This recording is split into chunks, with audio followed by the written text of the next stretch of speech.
Hello, welcome to another episode of XenoChat. I am one of the hosts, Tyler, along with my co-host, Justin. Hey everyone. Alright, and we're back for part 3 of Love, and we've got our returning guests. First up, we got Kat. Hello. And then we got Mary. Hi. And we got Nick. Yep, they couldn't get rid of me. And we tried, believe me. No. Oh no, we appreciate you being here. Okay, so this episode, we're focusing on Love Part 3, because, there's a lot of love in the Xeno series. I love you all. Oh, all of you guys. I love you too, man, and all of you guys. We got a real romance moment going on here. I love you and all you guys. This is so much I love you too, guys. Yeah. Alright, before we get into that, we've got just a tiny bit of news, and it's just something I've been wanting to gush about, and that's the painted Cosmos figurine from Xenoblade Chronicles 2, and she looks gorgeous. I mean, come on. She looks awesome. Yes. Like, she was already beautiful enough with the amazing. details, and then they painted her, and it's just like, oh my god, I didn't think it'd get any better. Do we know how much that's going to cost yet? No. Probably as much as the other two when they released, so a lot of money. Oh, Yeah, boy. probably as much as $20. the Pyra and Mithra, because they were... It's okay. She's $599. she's my waifu. She's my waifu, so I'm gonna throw all my money at my screen when it comes out. Same. I'm going to Same. scrape the bottom of the barrel for that money. If I have to. Yeah, I wish they would give a release date or something, but it's kind of still up in the air. But Yeah, figurines are often like that, to be honest. Yeah. Dang. Alright. And well, if you don't want to wait for that and you want a Cosmos right now, I just saw an Ami Ami, the Kotobukiya Xenosaga Cosmos version 4 Extra Coding Edition is up for pre-order. Oh yeah, that comes out in October, or? October. Yeah. Yeah. Nice. Alternatively, you can really get into sculpting and make your own. Yes. That's the only way I get any figures of my own terrible boyfriend and or girlfriend. There you go. Unfortunately, I'm not that But aside skilled. from that, Yeah, I think that was the only other Xeno news, unless anyone else can think of anything. well, I was gonna add for those who Oh. have patience to mount kits and stuff, like the scale of Xenoblade X and Siren from Xenoblade 2 are both still available online, and they are currently on sale. Oh. Siren is available only on Oblink Japan. I usually look only Oblink Japan and Miami, but it's available on Oblink Japan and it's on sale, and the scale is available on both places, but it's cheaper on Miami. Oh yeah, that scale is cheaper than I have seen it any time I've looked it up, just about, actually, so... Yeah, they're probably having like extra stocks and they want to get rid of it. Yeah, I mean, I've been tempted in the past, but I've heard Justin's experience with that scale, and I mean, I don't know. it is the formula. I'm just kidding. I like the formula, but I mean, come on. Can we get like the Layla or the Amdusius in there? The other ones something? too. Oh, I'm really... It's kind of a shame that we never got to see more scales than the formula. Because I feel like... I would have wanted the bunny one. Yeah, the bunny one was awesome. Yes. That was one of the ones I used. That that probably one was great. would be my favorite. I used that one mainly because I found it was the one that looked the most like Asher because of the ears. I was just like, because Asher has some kind of like antennas or something, and I was like, it's like the antennas. I'm gonna call him I think Asher. that's the Varus, if I'm not mistaken. I like that one because that character reminded me of a character from a very obscure PlayStation game that I really like called Jumping Flash, where you play as a robot rabbit. And so when I played Xenoblade X, I actually painted that character like Robert from Jumping Flash. So, Nice. yeah, I have some pictures of it. So if I could get some more screenshots, maybe I'll upload it. And if we're doing a YouTube version of this episode, we can put it in. Did you Okay. skip getting It the also fly reminds me module of, just like, so you can make it jump everywhere? Yeah, it can fly. Close enough. It can also remind me of, is it Barrios from Appleseed, or or I forget if that's the name of the character, but Oh, Boreas?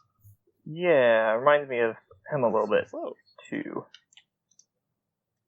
That's cool.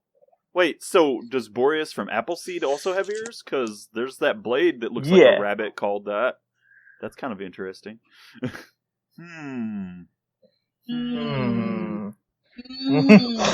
Does the Appleseed Boreas also like food?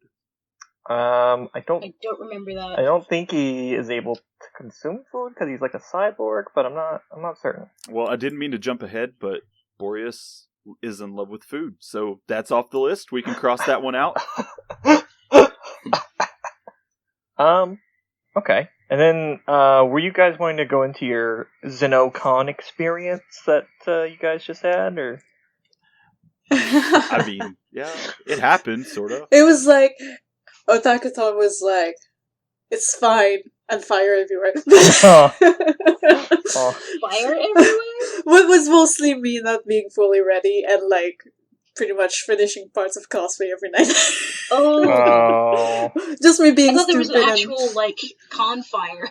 No, it's just the usual fire that cosplayer experience. But yeah, aside from that, we did go as Margie and Bart again on Friday. Nice. And we did get to see some people that did recognize. Like, there was one dude that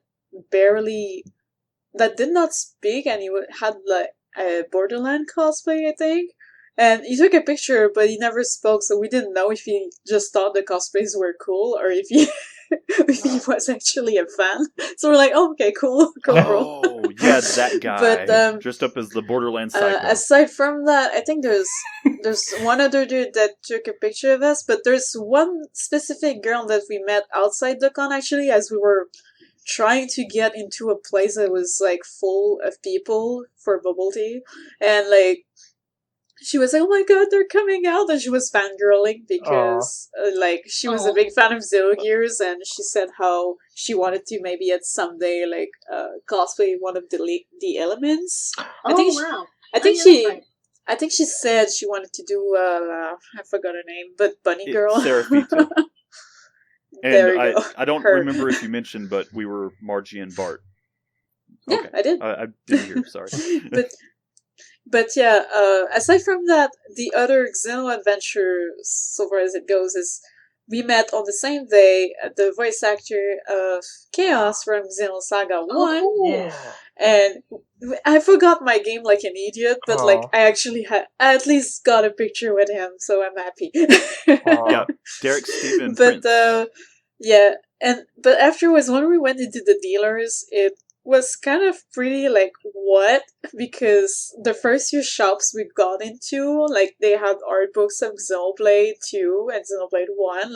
Every single art book shop had them, and I was just like, whoa, this is crazy. And even the first shop had, I think, the OST from Xenoblade Chronicles 1. Oh, and nice. And one of the figurine booths really mind-blown me because they had pretty much all of the huge figurine of Cosmos and the one Telos that came out, and it was just like I was dying, but at the same time I didn't buy anything there because I found, for example, I really wanted to maybe get the Gatling gun Cosmos from version 4, but the guy wanted 200 USD for it, and I was looking online, the prices were cheaper online. I was just well, dude, the price are cheaper online, could you make me a price? I didn't want to, so I tried. But yeah, but he had basically the Gatling gun version 4, the version 1 altar, and the swimsuit from Xenosaga 3 version. He had Telos, and was there another one? I forgot. He had those gotcha Cosmoses, but... Yeah, but these, I look at them closely, and I think these were actually copies. I think he got ripped or something, because the paint job did not look quite as clean as the ones I have. Yeah, she was turning, her spine was turning a little more than usual, I think, too. Yeah, and that's usually a red flag, because the copies of figurines usually are made of a plastic that's a bit cheaper, and whenever figurines have weird poses, it tends to just bend or something. So that's usually a good red flag to look for. Cosmos Cirque du Soleil edition. And big figurines usually, like, even with the Cosmos Gatling, my first reaction was to look around the old box and look for the sticker, the official sticker. So, but yeah. So I saw those. It was cool. I didn't buy any, but it was cool. We saw some very rare, but some Xenoblade art, which we bought. We bought some, but actually, it was one artist that did swimsuit version of the girls, and we were just like, nah. And we found a cool Mitra one that we bought. I wish I had the card in front of me to say the name of the artist, though, but I don't. And I think, there was also a girl that drew Noma, but that was the one I bought from G-Anime, so I think, the same artist also came to Otakuton. So, that's pretty much everything of the Xeno merch I saw in the dealers, and pretty much cried because it was like, it's too expensive. But it's okay. Like, to be honest with the figurines, like, if I was rich, I would have bought them all, but I'm not that rich. So I'm just gonna, like, hold off and, like, look online instead for better prices. I did take note of the artists' names, but unfortunately I did not go through and to remember which one of them that one was that did the Numa, but we did recommend to him that he do more Xenoblade art next year, so we did our job. Good. No, the Numa was a different artist, actually. It was a girl at, like, one of the earlier row. The guy you're mentioning is the one that did Mitra. That's what I was talking about. Okay, but you said Numa. It's okay. Oh, I'm sorry. It's okay. That was you did your just duty as a Xeno fan and told him to make more art of Xenoblade. Yes, I said, people will love Zeke. You want to get some female fans in here? Just put up the Zeke. You want to get some male fans in here? Put up more Zeke. Yeah, he needs to do Zeke and Pandoria together doing a goofy pose. That'd be awesome. But yeah, that's pretty much it. Aside from that, the rest of the weekend was not really Xeno related, and we were pretty much like going around into our other cosplay, meeting with friends, having a photo shoot of 3 hours on Saturday. Oh, dang. It was supposed to be 1 hour, but we were a pretty big group, so it ended up being like taking like 3 hours of our time, but it's okay. It was pretty fun. Our photographer was a Gears fan. Oh, awesome. Nice. Yeah, I was wondering about that. It's like, don't photographers charge by the hour? Did you guys have to pay more for it? Well, he pay, basically how he works and how a lot of photographers work, they usually charge a base price for like a group of 2 or 3. Okay. And then per person that adds up, they charge extras. Like, it's usually like 20 extra or something, because I think they pretty much know that it's gonna take more time. Okay. And his next shoot was only much later, so he was like, it's fine. Yeah. He's good. That's awesome. It was actually the same guy that did our pictures of Margie and Bart last year, I think. Oh, cool. So basically, he knew us, and he was pretty cool. Was pretty chill too, as usual. Very good. So yeah, I think that's pretty much it. Well, sounds like you guys had a really good time. Look. Yeah, it was fun. We did find a few more Monado Archives art books at the art book table also. I feel like more than we saw the last few years, but yeah, that was great. You know, I wonder if there was a reprinting. I think there was. To be honest, because honest, like, even at Anime North, like, and my other cons, like, every art bookshop often had them. So I think there's just been a lot of issue, like, pretty much reprinted or something, and just all the shops currently have them. Yeah, they've been appearing on Amazon a lot lately, and I've noticed that with the soundtracks too.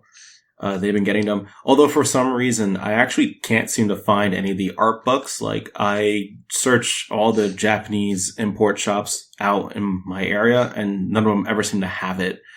So I always find it really weird when I'm hearing people say, oh yeah, I found like perfect archives, like all over here. I found all the Monado books, and I'm like, where is all this stuff? I know it's online and all these stores have it there, but for some reason, no one seems to have it in stock out here. Did you manage to get the It sucks. Xenoblade 2 one? I didn't get that one yet, but I do know it's still available online. Okay, good. Because we did find it in a few places there too. But It's just, of course, in shops, it's often more expensive than when you actually pre-order it. Yeah. Because when you pre-order it, it's like I was really mind blown at how I paid barely 30 something Canadian, maybe 35 Canadian for me, but for the Xenoblade 2 hard book, and then I go into cons and they sell it at 80. I'm just like,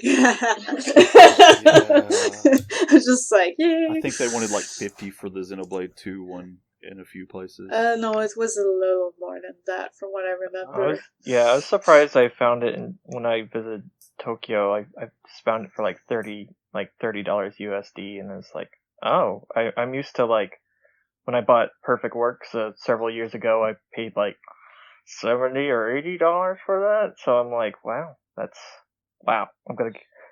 One time at Otakon in, I think, the early 2000s, I saw a copy of Perfect Works, the first printing, for $300.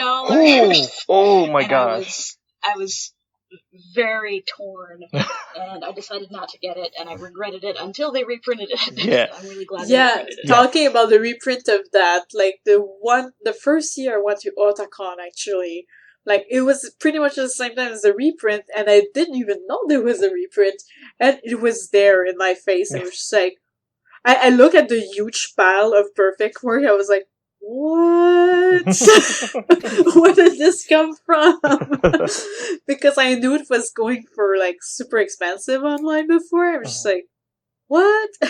But I already had it at that time, so I did not get it. But I was really amazed by that huge pile of Xenogears art book. I was just like, what?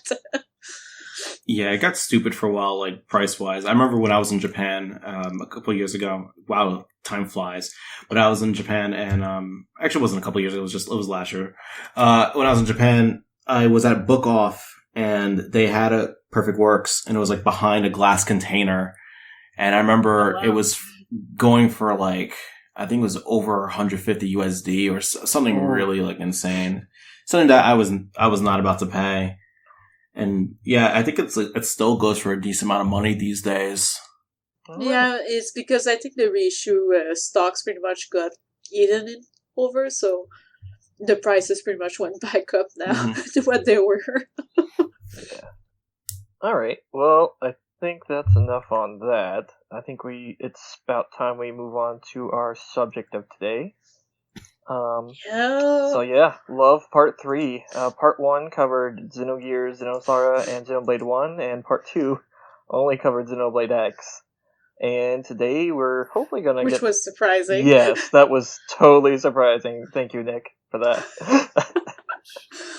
Xenoblade X is the coldest Xenoblade for sure. There is definitely no love in that entry at all,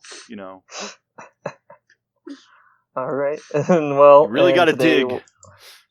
Gotta dig.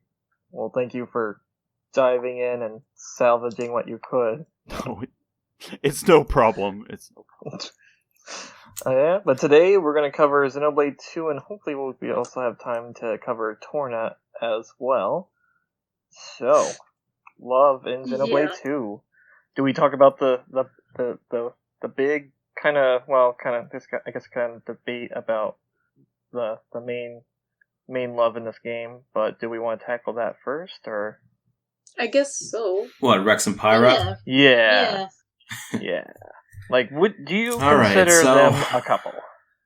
Okay, so I personally didn't see Rex and Pyra's love as romantic love. Agreed. And there's a few reasons why. One, I don't think Rex even knows what romantic love really is. Yeah, it's really dense. And it's not even just because he's dense, it's just that's just his upbringing. He's never really had an opportunity to learn what love was. He just knows salvaging. Yeah. And also, Pyra, from her end, I don't think she necessarily loves Rex in a romantic way. It's more of a, here's this boy that I care about and want to protect. And there's various reasons for that, especially after the end of Torna, which kind of puts that into more perspective. Yeah, for sure. I don't know if we should be talking about the end of Torna yet, since that game is still kind of newish. Yeah. Yeah. Well, it'll be having isn't its release date anniversary soon? Yeah, it's very soon actually. Yeah. Like 13th of September or something? Yeah. Well, if people are concerned about spoilers, we should save that for last. But... Yeah. Okay, well, for right now, we're going into Xenoblade 2 spoilers, but when we go into Torna, we'll probably go into Torna so spoilers. we'll just... Yeah, alright, so we'll just leave it at that. Framework. Pyra, obviously, she likes Rex because she thinks he's a good boy, and she wants to protect him, and he's helping her do what she wants to do. Pure heart. It's kind of like a Edwardian or Elizabethan era, like chivalrous idea of courtly love. That's what I felt between the two. Like, not like, oh lol, we're dating, we're modern daters. Right. It's just like, no, it's just like Rex is a worthy person, and like I was surprised. Like, even me, I don't like protagonists usually, but I loved Rex because he was just a worthy kid. Yeah. And he, like, it's sort of seemed like he was kind of shoved into this like sub-etchy like situation with all these like booby girls, but he's not a pervert. And I was just really impressed by that. Yeah, actually, not a single time does it really even reference like these characters, like their assets or anything like that, except for I guess that one scene where Mithra wakes up next to him. I guess that's the closest we've ever come to something like that, but yeah, and that's like something that she did, not Rex. Right. Yeah, basically. That was the nosebleed scene. You!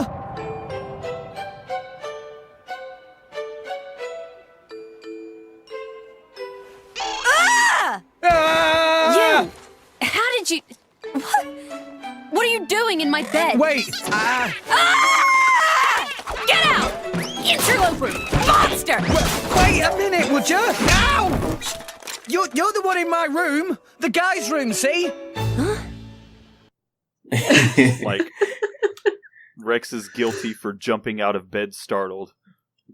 Though there is that one scene where he attacks Gramps because Gramps was talking about how they're going to make money to help Torna, and then Pyra was suggesting something. Then Gramps makes like an off-key joke, which is interesting because in the Japanese version, I believe it's implied that he thought Pyra was going to suggest that she was going to sell her body, and then Rex karate chops him. I believe that's exactly whereas the English what it version. was.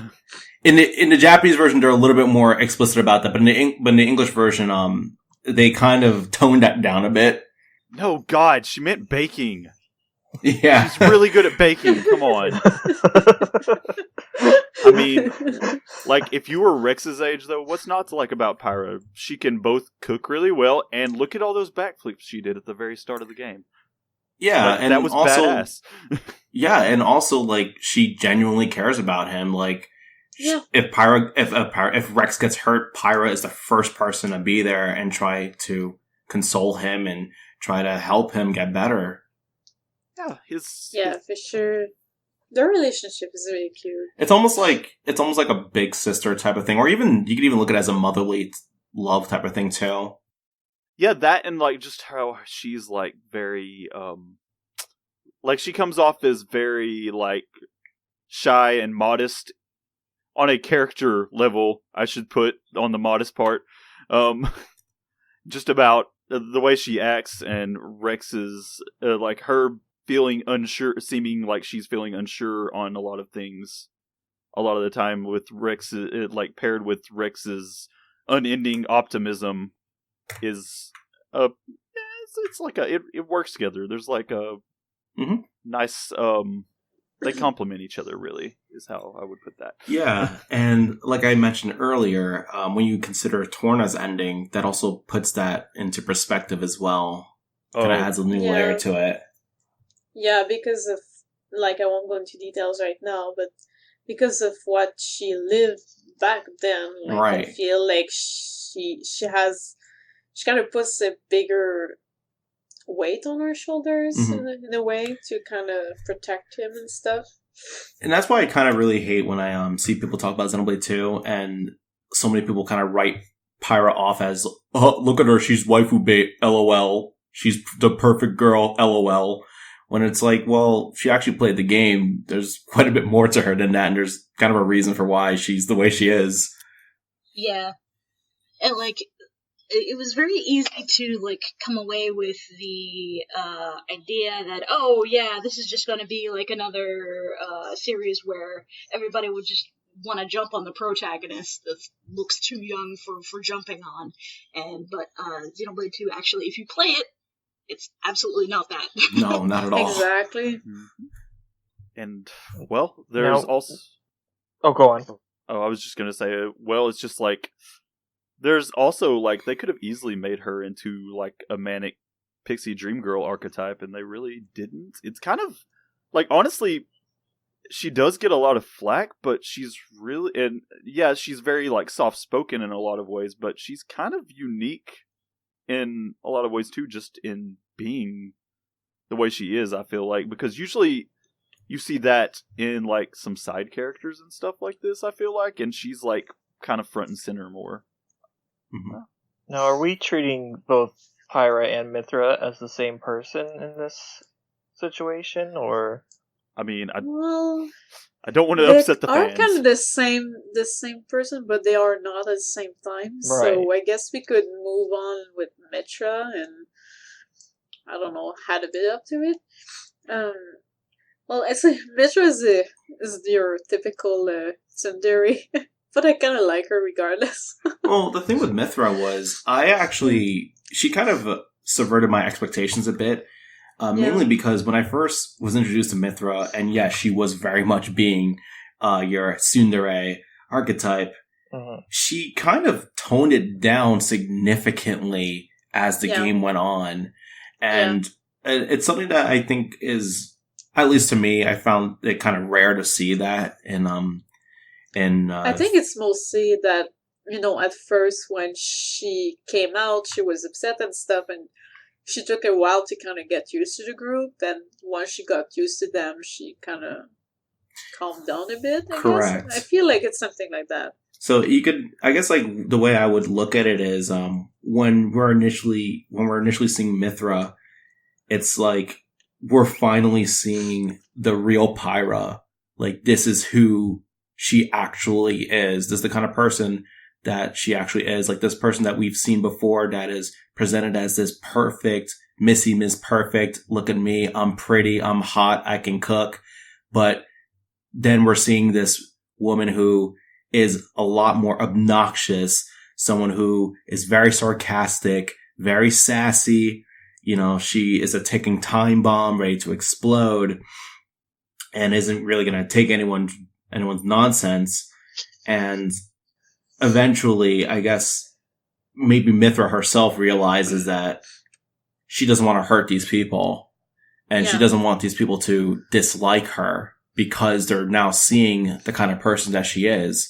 And as we know from Torna, I know, I'm sorry, I keep coming back to this. But but it's hard not to. But it's hard not to because that explains so much of her character. Mm-hmm. And that's such a big portion of it. And we can come back to her. Torna does a lot to frame her, to like set up her character arc even more than it already was kind of in 2, because I feel like she goes through like a really interesting character arc in 2 alone, but Torna makes it like make that much more sense. Right. Exactly. So I guess what I was trying to say was Mithra, she realized that everyone's starting to see who she truly is, and she kind of doesn't want history to repeat itself. And I guess because of that, she realizes, look, I need to clean up my act. And ever since then, she's acted significantly better, so to speak. She wasn't nearly as mean to Rex for the rest of the game. She's not nearly as mean to the other characters for the rest of the game. I think she really learns to grow, and I guess in a way kind of take Pyra's characteristics and adapt it to herself. One thing that comes to mind about this actually is there's a late game cutscene that's kind of almost like was it a dream sequence? It's the one where Pyra and Mithra kind of switch personalities a little bit, I believe. Is that the one, like, right before we meet the architect? Oh, yes, that's right. when they meet him, I think, or okay. Right about when they're about to meet him, and it's like the test they do to see their mental straight, basically. Yeah. And it's the one where Rex cries, significantly cries, anyway, that as far as I can remember, like, that one was really interesting. It said, I don't know, it did some interesting things to mix things up about how Rex felt about them, I feel like. Yeah, I think that was, it seemed like one of the more intentional, like, ways of the architect asking, hey, which one do you like better? And Rex is like, I like them both, they're my friends. Yeah, basically. That scene was really cute and really like, please don't cry. But yeah. Should we move on to the fusion of both? There's more I would say about Mithra, but it will have to wait until after we get to Torna. Technically, fusion of both is kind of like basically a bit of both in one person. But yeah. I'm not exactly sure what to fully say about Norma, because basically she appears more more endgame whenever you go and save Pyra, and she transforms into that as I think Rex had like unlocked her power or something. But yeah, and then they go with her. Yeah, after the fight they get stuck down there and they go back up the world tree and stuff. But I find the Norma and Rex are like pretty cool. Sorry, I don't know where I'm going myself with this, but yeah, I just love how Norma is basically like she has a bit of both Mitra and Pyra, and she's kind of very sweet and stuff. Like I feel like she basically represents the full personality of them in general. I think that. Yeah. Oh, I'm sorry. Oh, go ahead. I was just going to add that I think that, like, as far as cutscene stuff with Numa goes, her most telling one was probably just her self-sacrifice one at the end for Rex. And unfortunately, we don't get to see a lot that she's just in actually doing more than action kind of stuff. But yeah, I felt that one would probably be about the most telling of who she is, and I mean, other than what we get from Pyra and Mithra. Yeah, because I mean, in game itself, like you get her only like whenever you have your special ready, so you don't really get too many combos with Numa alone or something like that, except in the end game, anyways. Yeah. I almost feel like the point of Numa was just to show that everybody is accepting both Pyra and Mithra as one entity, and they're just kind of acknowledging that it's all one being. And I think the most important person being Numa herself is accepting both sides of her.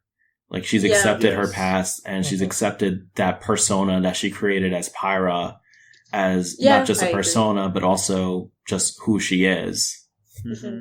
It's like the more perfect of the more realized, self-accepted version of the two personalities together, I guess. Yeah. She's also so pretty. Yeah, and that's kind of one of the, I guess, like, that's one of the more unspoken themes of Xenoblade 2 is self-acceptance. Oh, yeah. Yeah, definitely. A lot of people, I feel, don't really talk about that, but yeah, that's definitely a major theme there. Yeah, now that you speak about it, like, I think about the characters, I'm like, yeah, there's a lot of that going on. Yeah. Yeah, one of the reasons I really love Xenoblade 2 is that it's kind of the cure for imposter syndrome, and a lot of people in our generation don't have a whole lot of capital, so they they feel like they're unworthy in general. So I think its popularity sort of like speaks to that. But like a lot of people have this problem of feeling unworthy, and Xenoblade is like, nope, you there's nothing about you that you have to do to prove that you're worthy to live, you know? Yeah. Yeah. Exactly. Okay. Sometimes you So, just gotta go out should on we a move whim and to, do it. Should we move to, like, I love you and all of you guys? Oh, the kitty. Oh god. Rex and Nia. I love you and all you guys. So I think them, if there was to be a romantic duo, I would probably think it's more likely to be between them. Mm-hmm. But as I mentioned earlier, that scene makes it all the more obvious that Rex doesn't really comprehend romance. Mm-hmm. And you could probably argue that Nia doesn't either, or she does, but she realizes what she said and didn't mean it in that way. Do we know Nia's true age? That was never revealed, actually, to my knowledge, at least. Well, Blades that I think gets she's really pretty tricky old, with. but- Well, yeah, but I guess, like, her age before she became the Blade. Yeah. I mean, I would guess it's probably around Rex's age, but Yes, it's super hard to tell. yeah, it really is. I don't know. I feel like there might be a little more to it than for Nia, Mm-hmm. as far as her thinking romantically, because I think it's so, too. pretty clear she doesn't know how to express herself well in some ways.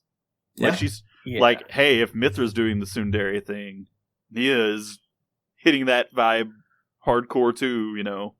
And But, that's kind I of think- typical of them. I think what I Part of really that. loved about their relationship is how, like, you have Nia really early in the game, and like she pretty much turned from like the other bad guys just because she wasn't for what they did, and she kind of grown attached to Rex right up from the start because of how optimistic he was and stuff. And I feel like he gave her hope and stuff, and she wanted to believe in him from an early game, and I find this is really cool. Really cool. I think the reason why Nia loves Rex so much is because Rex was someone who actively encouraged Nia to be her own person. Yep. I think it's very telling of Nia that she went from a group like Torna to them, because I feel like at the end of the day, she really just enjoyed feeling accepted by a group, and Rex's group just kind of did that better than the Torna group did in Correct. a way. It's another. Go on. So basically, what I thought was going to happen with Nia's story thread was, I thought she was going to be, like, crushing on Jin and, like, letting go of that crush as she realized, you know, these were the better people. But they didn't even do that because Jin is just so closed off. Yeah. Right. Rex And is just the nice kid, and then Malos was the guy who's like, hey, Nia, come on, we'll go pick on some little kids. And she's like, no, I'd rather help the little kids. So she went with Rex. Yeah, and it's another example of self-acceptance, because for a long time she wasn't going to reveal that she was a Blade, and it was kind of like there was that last thing, because I guess with Torna she felt accepted because they're all Blades, but then she kept that from Rex in the group until the very end, and that it was kind of heartwarming that in that scene where she kind of reveals that she's a Blade as well, that it didn't even phase anyone, and she's like, okay, now she feels like fully accepted into the group. Nia. I am burdened no longer. Not by my past, not by Jin. I am finally free. A blade? What the? I'm no longer afraid. This is who I am, Rex. What's the point in living if I have to hide? Thank you for helping me see. I love you, Rex. Yeah, it's that feeling of acceptance and, like I mentioned before, independence. she doesn't have to follow the mold of Torna. She doesn't necessarily, because she realizes that their beliefs don't necessarily align with her own. Mm-hmm. She's not forced to stay with them, and she found this group of people who do accept her. It's kind of funny, and I know everybody makes fun of this, but she's a lot more similar to Melia than people think she is. Oh yeah, definitely. Like when they came out with her swimsuit that's Melia colored, just like, oh, okay, I see what you're doing. Yeah, they're very similar characters. They have a similar arc. They suffer from similar things. The not being able to express yourself, unsure of whether or not they can be accepted by society, and also they're trying to learn how to be independent, be their own person. But yeah, like basically the only difference between Nia and Melia is their personality and their upbringing. Right. Yeah. Okay. Then how about we go into Nia's relationship with Pyra? To be honest, I don't really think there's much to say about Nia and Pyra. Except they're good friends. Yeah, like sure. they're friends, they're allies, but really, I may see her as much. like a rival at times concerning Rex. Maybe I feel more like Nia was actually encouraging to Pyra from trying to remember. Like what's coming up in my head was when she was like actually interacting with Pyra. Yeah, is like stuff where she was like trying to encourage her when she was doubting herself, because I mean Pyra kind of did that fairly often. So yeah, she doubted herself, and I feel like Nya knew like exactly what that was like, so she pretty much encouraged her. But she didn't learn until later to follow her own advice all along. I just remember that one scene where they're like on Tontal and it's snowing, and then like Nia just like grabs onto Pyra for warmth. Like oh, that's so cute. Actually, I love the gifs from that. Dromark's icy, spiky back full of needles in the cold. Poor Dromark. Yeah. And I have to be the gay person in the room. Yeah, ex Pyra. Okay. I think they're cute. Yeah. So, should we move to the next one? Yeah. Okay. Speaking of Dromark, how about... I'm never quite sure how to pronounce his Dromark? name. Dromark? Dromark. Dromark, okay. Drotaro. It's just that my French mind see this and tries to say it in French. Dromark. But yeah. Yeah. It's like, so no matter how warm your heart is, Dromark, you still can't warm up your icy, spiky back. He's a cute big kitty, but yeah. Dromark is like the Alfred to Nia's Bruce Wayne. That's perfect. That's perfect. Perfect, yes. Oh no. Hey, you said it, not me. I know. Repeated it. It's hilarious. But yeah, so wait, yeah. Is Dromark the one who's announcing all the enemy statuses in battle? I don't remember. I don't know. I thought that was Azurda. I thought so too, but like the voice is different. It's like weird because like Azurda in cutscenes sounds different than that voice in battle. Blade combo, 3rd stage. Awesome. I could have sworn that there were... Maybe they both do? Because, like, I could have sworn I've heard Azurda be like, Rex, use fire. Yeah. There's definitely some voice clips like that, but then there's other ones, like when you topple stuff, like when you topple or smash, it's definitely... That's a different voice, and it sounds closer to Dromark's. Oh, the topple and smash stuff? I thought that was just a random announcer. Yeah, I thought it was like a unique announcer. I thought that was the Smash Brothers guy. I'm just kidding. Yeah, so then, who the hell's the announcer? I think the Japanese... So wait, are you telling me that Joker is in the game? Yeah. I feel like the Japanese announcer was better for battles. Aren't they always? Have you ever compared American Ninja Warrior to Japanese Ninja Warrior? Oh my gosh. Japanese yeah, it's no comparison. There's no comparison. Yeah, so much better. Like, Japanese announcer is almost always better. The only case in which that's usually not a thing is when there is no Japanese announcer. That's the only time.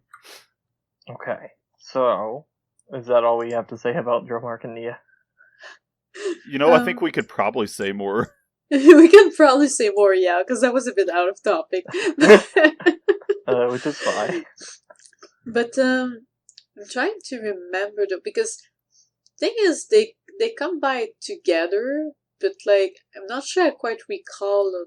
Like I think they do mention how they met or something, but it's kind of hazy in my mind. Like, because at some point we do get a background thing about Nia, and I think that's about when that they talk a bit about Drum March too, but I could be mistaken. I'm trying to remember. But yeah, in the short, they've been together for a long time, and Drum March pretty much know her secret since the beginning while she was hiding it. And whenever she saves like Nyal, she actually asks Drum March to like pretty much get the others away so that she can kind of transform and save him without anyone seeing. And yeah, that was the first time we see her true form, although the others had not seen it right away. But yeah, I think it was a pretty cool thing. But aside from that, they have a pretty good relationship going, where he's like, "Oh, my lady," and stuff. He's a bit like her butler or something. Yep. She's the princess and he's the butler. That's like, "Oh, princess, don't go this way, it's dangerous." He's more like, kind of thing. "My lady," actual chivalry, not "my lady" tips fedora. Oh god. Oh god. I don't know if the Japanese know of tips fedora. Probably not. Let's hope. We can only hope some of us stay innocent to that. But yeah, I think that's all there is much to it, except pretty much the fact that they already knew each other for a long time and know each other's secrets and stuff. So I guess that makes us go into more Ardain people. Yeah. Morag and Bridget. Yes. The realest ship. Yes. The best ship. Yeah. Pretty much. Like, you have to do some hoops to not read that as gay, and if that's your thing, more power to you. But oh god, yeah, you have to jump. You really have to think. You have to jump through some whip hoops of fire to not think that. That was pushing it. I know. You tried. I tried.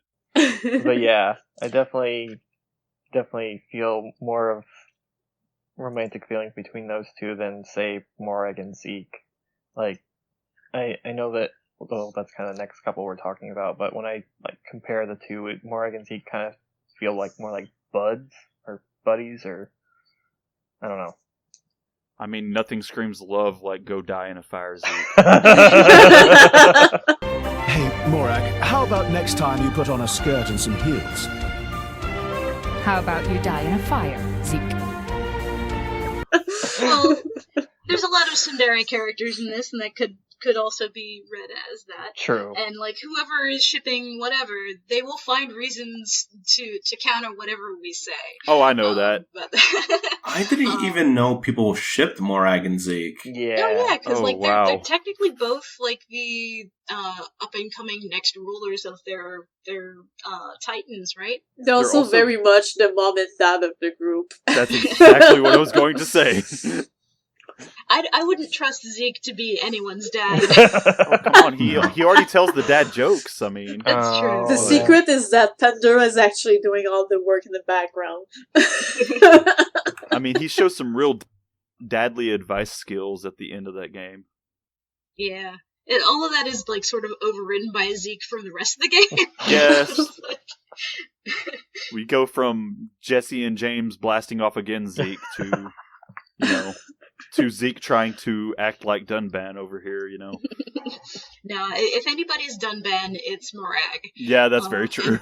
it's great, and I have a feeling, like, in the back of my head, did they maybe design Morag as first a man? But I'm really glad that she's a girl. I'm really glad that she, like, got the chance to be adversarial for a little bit before joining the group. It's like, the more ordained people sort of give me a like, Magus Chrono Trigger vibe, because they're a little bit haughty, but they're still your friends.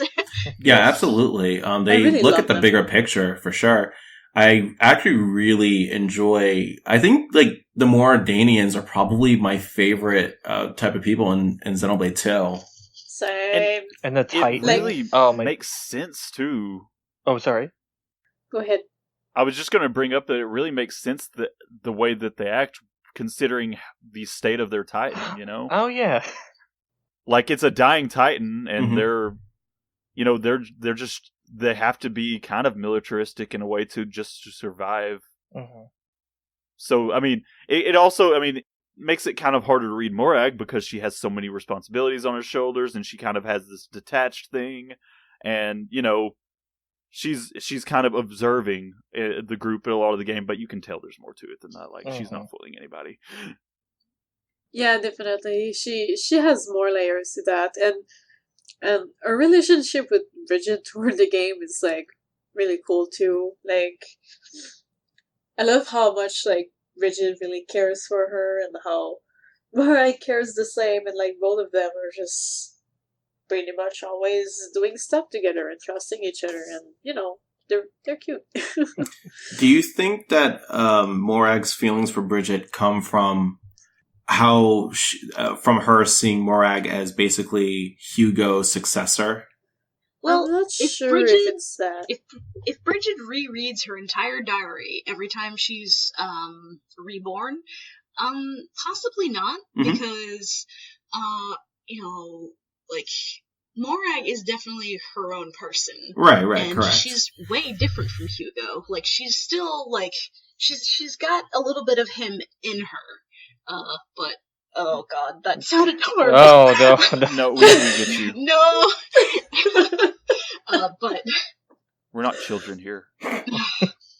Yes, we are. Okay, yeah, but, you got me. There's definitely the resemblance, but yeah, but they have a bit of a similar character, but they're both their own person regardless. And I think Bridget is more the type to pretty much go by, like, whenever she meets someone new, I feel like she's more the type to observe and get to know the person rather than, like, you know, necessarily judge right away. This like, it depends, but yeah. Yeah, although, I agree. Although the first time she see, like, the main group, she does get a bit aggressive because, like, they were searched for being, like, potentially, like, dangerous, but, like, as soon as she sees that they seem to be okay along with Morag, like, and that Morag decides to let them go, she's just like, oh, whatever, you know. You know, I agree, and actually, I like that you brought up the diary, because that kind of goes into her relationship with Pyra and Mithra, because she knows how Mithra, or rather, she knows how Pyra / Mithra really are, and I wonder if, like, in her mind, seeing them act very differently than the way they acted in Torna is throwing her for a loop, because this is basically contradicting what she has written down for them. Yeah. I imagine that made the fact that the Aegis had reawakened even more of, like, a wake-up call for Bridges, like, oh, hey, Lady Morag, we really do need to check into this. Mm-hmm. They both share her and Morag both have a very, well, I mean, and given that Bridget has been, basically every time she's been out of the core crystal, or been not just a core crystal, it's been in this kind of more militaristic society, but they both have, like, this ruthlessness to them whenever they are in battle, you know.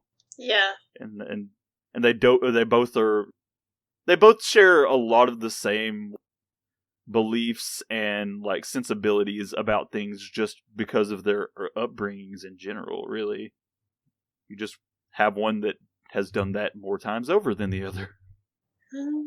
Should we talk also about, always have trouble with that name, Aegeon? Aegeon. Yeah. Although Aegeon does not have as much screen time as Virgin, let's say. Oh, definitely not. And that's where Torna comes in. A little bit, yeah.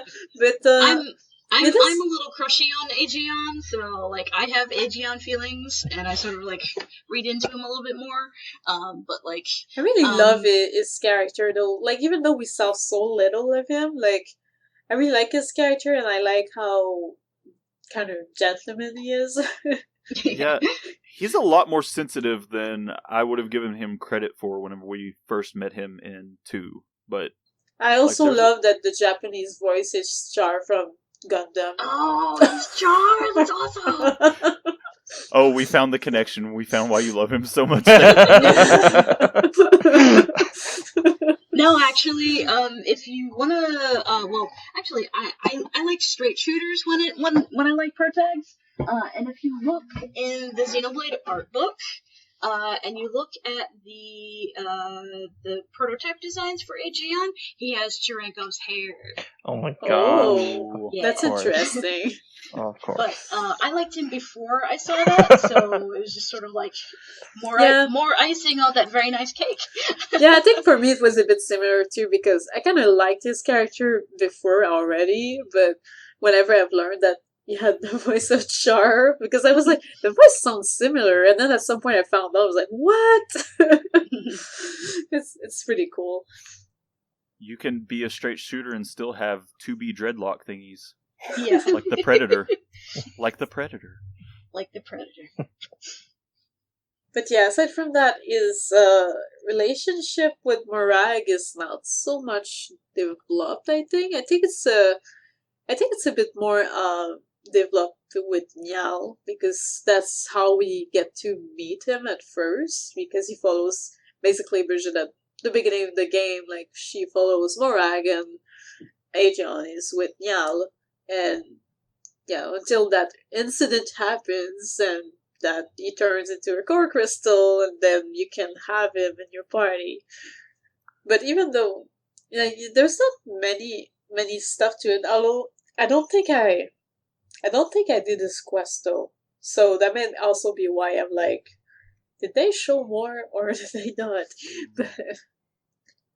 But like, I sort of see Aegeon and Bridget as co-workers who may have dated at some point, but are not dating currently. That's hilarious. I buy that. That's why they're never out at the same time. Yeah. You know, unless Rex takes over, and then they like just kind of cringe and go with it. Okay, I guess so. But yeah, I think that covers a lot of the more hardening people. I don't think there was anyone else that was as important as these. So Gion's very soldier-like in a way. So the next one, Zeke and Midoriya, aka the pair that keeps like going to the sky with the little click. Yeah, they're like two little kids. Yes, they're kind of cute. Yeah, they're like a Jesse and James. Very much like classic shonen recurring antagonists. Yeah, but at the same time, like every time they would appear, I was like so happy, and I kept laughing heart loud. I was just like, when can I have them in my party? I want them in my party. They're very fun. Happens. And I always like that Pandoria. She's very much like that person who is with Zeke. She knows Zeke is ridiculous, but she plays along with it anyways. She has to take care of him. She's like, she's like a big sister. Yeah, she's pretty much like, don't listen to this goof. Based on like later quests, I think she has more for him than that. Like it sounds like the way she talks about it. Yeah, I think she might have like feelings for Zeke actually. Oh, like, I definitely. Yeah, I believe that too. Yeah. Mm-hmm. But she's like, you big dope. He's too oblivious to even know what love is.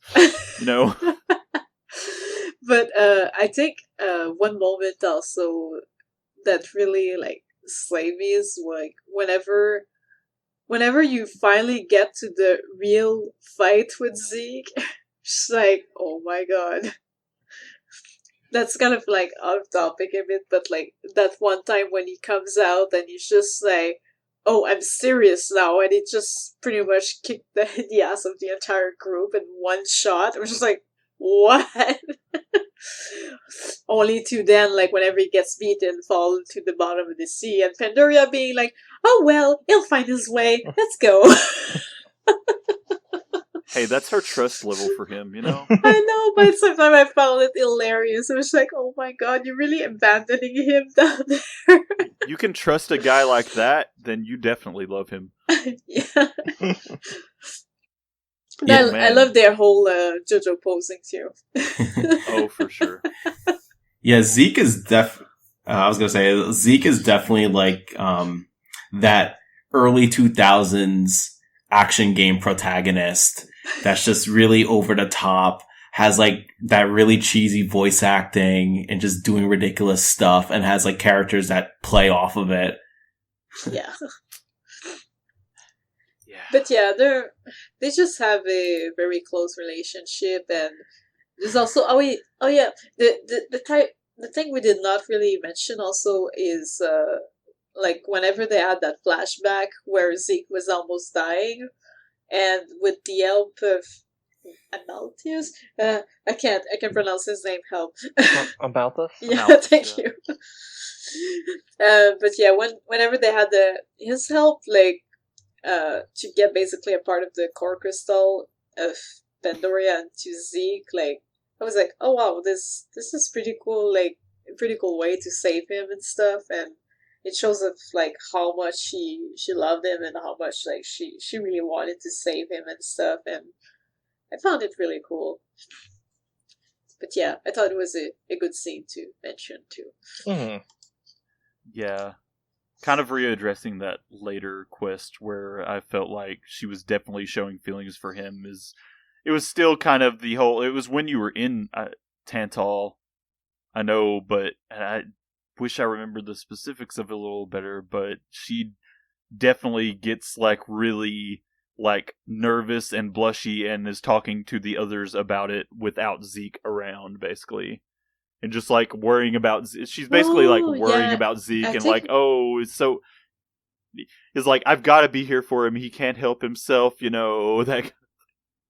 Yeah, I think I remember that scene actually. Now that you mention it, it's kind of like a bit blurry because it's been a while, but I do remember that scene. It was cute. But yeah, since you're talking about Tantal, how about we go and talk about the relationship of Zeke and his daddy, the king of Tantal. Not the best. Not the best indeed. More on that. No. Why can't we have good dads? Never. Well, you know, when you live in an isolationist society and disagree that it should be that way, you know, that kind of happens. There's clashing of beliefs there. His dad isn't even voiced. Yeah, true. Wait, no, was he? No, What? I think he was in some scenes. Was he? no? Yeah. Oh, maybe he The was. opening cutscene would have had it. When they get Actually, I think you're right. I think he is voiced. Sorry. It's just not memorably. Yeah, not memorably voiced, but totally probably voiced. But yeah, their relationship is not the most healthy one. It's pretty much him wanting to put the weight on Zeke, and Zeke being like, bitch. I don't know. Zeke is just gonna JoJo pose and leave. I mean, kind of good on him to make his own, you know. Yeah, for sure. And a good on him to make to make the JoJo pose and leave. Yeah, exactly. To make his own way and disagree with his dad's, you know, Yeah. kind of. Although he still cares about his people, but he doesn't want to do, he doesn't really want to do stuff in the way that his dad wants to do it. So I think it's best for him to just leave and do his own stuff. Yeah, but I feel like they kind of get on better terms by the end of that arc on Tantal, but... Yeah, they do. Yeah. Oh, I They definitely do think get so. a bit better over time, though, which is cool. what is his name again? It's like Theolonius or something. I don't know. I crazy just like that. wrote King of Dental because I could not remember for the life of Let's me. Google it. Oh, Let's Google it. Go Google. I do have the wiki open. Let's see who gets to it first. I'll let you guys race. Eulogimenos. Oh, okay. Eulogimenos. I would never have remembered that. no, name. neither would I. Well, the town is called Theosoir. Yeah, Oh my god. it's a dinosaur. So, nope, sorry. I kind of Oh, bumped into something. It's all good. I did nothing. But yeah, shall we move to the next one? Yeah, go for it. Eikos and Obrona, aka is Blade that eventually poop. Do blades poop? Ooh. I think they do. But I meant more in the way of like, She not died. being there anymore. Yeah, she died really quickly. Like, it's My. really a shame how much personality they put into Obrona for her to die really early Yeah, on. but I think I was like, I wish I could have gotten that blade because I loved her design so much. It was like, Well, you can. Yeah, You can? they- Oh, You can in a New Game Plus. Mhm. that's why I never saw it because thing is I haven't done a New Game Plus yet because I'm like I know it's gonna suck up another $200 from me, Right, which I don't yeah. have. Yeah, I haven't done it either because I hate this game for this. So I haven't done it because I was working on maxing out affinities for all the other characters I have, and then I end up getting new rare blades, and then I get new affinity charts, and then new quests open up, and I gotta do these now, and then I do that, and then I get a new rare blade, and then a new affinity chart opens up. Yo. I can't even begin to tell you how many hours I spent just on Ursula. Oh god. Oh, God. I didn't even try. I gave I up haven't on her done for it- now. I gave up on I haven't her done it now. for the exact same reasons, and I keep on also hearing like a lot of conflicting things about what actually transfers to New Game Plus and what doesn't. But that's a whole nother story. Hmm. Not even gonna go there. But yeah, in the first game, I wish we could have like gotten her because I felt like she was introduced into such an important way that I was like, would have been cool to like have displayed like afterwards as a story thing and not like later on in the New Game Plus, But at the same time, what I liked a lot is I like her interaction with Eikos, and also like I like Eikos a lot too. Yeah. He's really cool. He's kind of like Akos. HB Junior. Yeah. Yeah, I really really love him, and Really cool quotation marks. But yeah, like Obrona is like almost like scary in love with Akos, and it's sort of like the like not necessarily romantic, but definitely obsessive. yeah, but I think they're both really attached to each other. I think it's kind Yeah. of like going both ways, Yeah. Oh man, obsessive love. I can't. There's another blade with obsessive love that's Oh, no. on the list, and I No. cannot wait till we get to I it. know. Who isn't in love with Akos, the perfect human being? I mean, Well, the perfect blade. blade eater. Yeah, the perfect flesh eater. But yeah, I thought I would put it on the list because I find that their interaction, whenever they're introduced, is really interesting, and how like Eikos is like pretty much like you said, like HB Junior, and like you have a brother who's like, I'm gonna support you, and like pretty much does a bunch of shit that like really made me mad while I was fighting that. It was like blocking all of my combos. Like, stop it! In Stop retrospect, it, I love you. Huh? in retrospect, I kind of wish Akos's blade was actually Dagus, just to see like that kind of dynamic of them trying to just one up each other. That would be great. Yeah, I would read that fanfiction. That is quite a thing. Akos, you perfect son of a Oh bitch. wow. But Hey, yeah, it's his words, not mine. sadly though, at some point, Umbrella eventually pretty much dies, and well, Akos is pretty much in shock from it for a while because he was really close with her. But I find it still cool. Like I really love the depth that he placed in there, even though it was so short. But moving on. I love how extra Akos is. Moving on to the next one, unless anyone else has anything to add. No, we're good. No. Okay, so this one is something special too, like Van Damme, Rex, and Rock, because I place them all together because technically, like, you have the whole relationship of Van Damme being the mentor of Rex going on, and him pretty much giving a little more confidence into Rex too, like, you know, he helps him like have a bit more faith in himself, and I thought it was really cool. Oh, he gives the big speech. Yeah, he gives a big he speech. He It looks like a gives the big JoJo character. He's definitely the oh god, I forgot his name. I'll use a different reference. He's definitely the Obi-Wan Kenobi in Rex's life.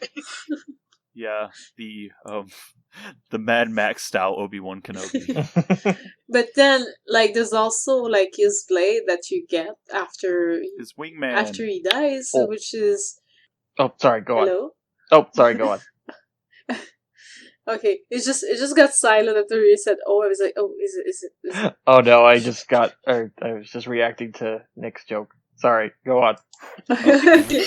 But yeah, after he died, like, you get his blade, and like you get pretty much told that he wants to leave the mercenaries with you, so you kind of become the chief of the mercenary over time, and it's just really cool that like he had this much like confidence into Rex and stuff. But sometimes Rex is such a pure soul that's not really tainted that I can feel like why you would give something so precious to Rex.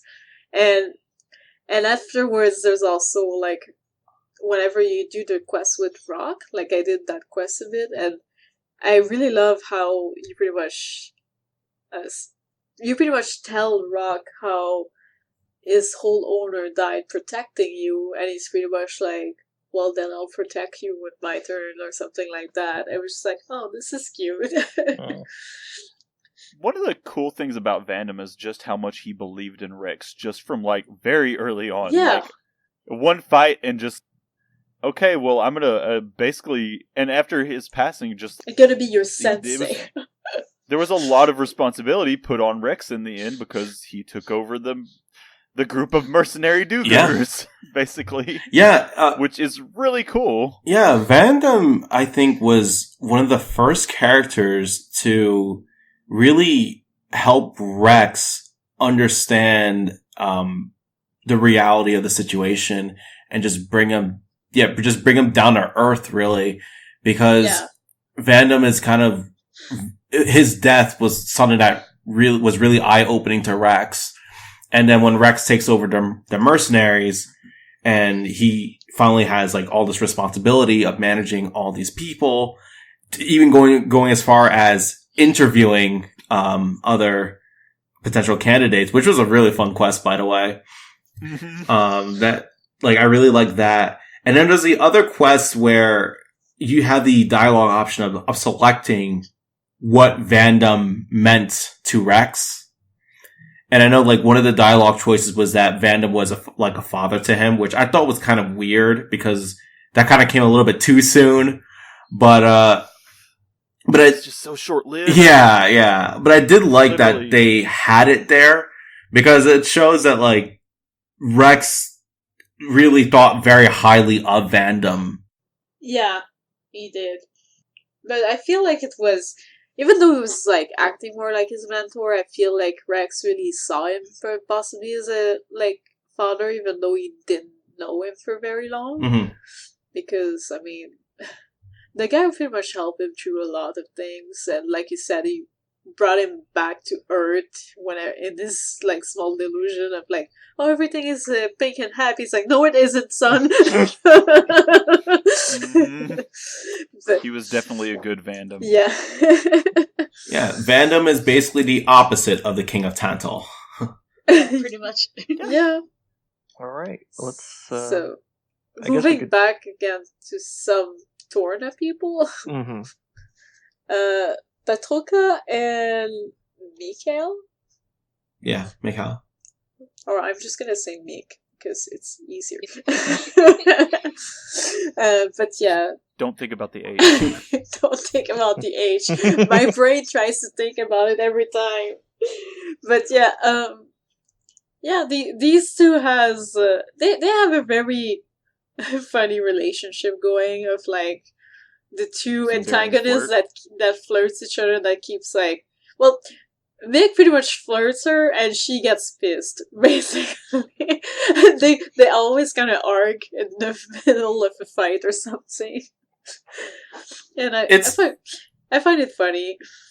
It's interesting how Mick acts in Xenoblade 2, considering how he was in Torna.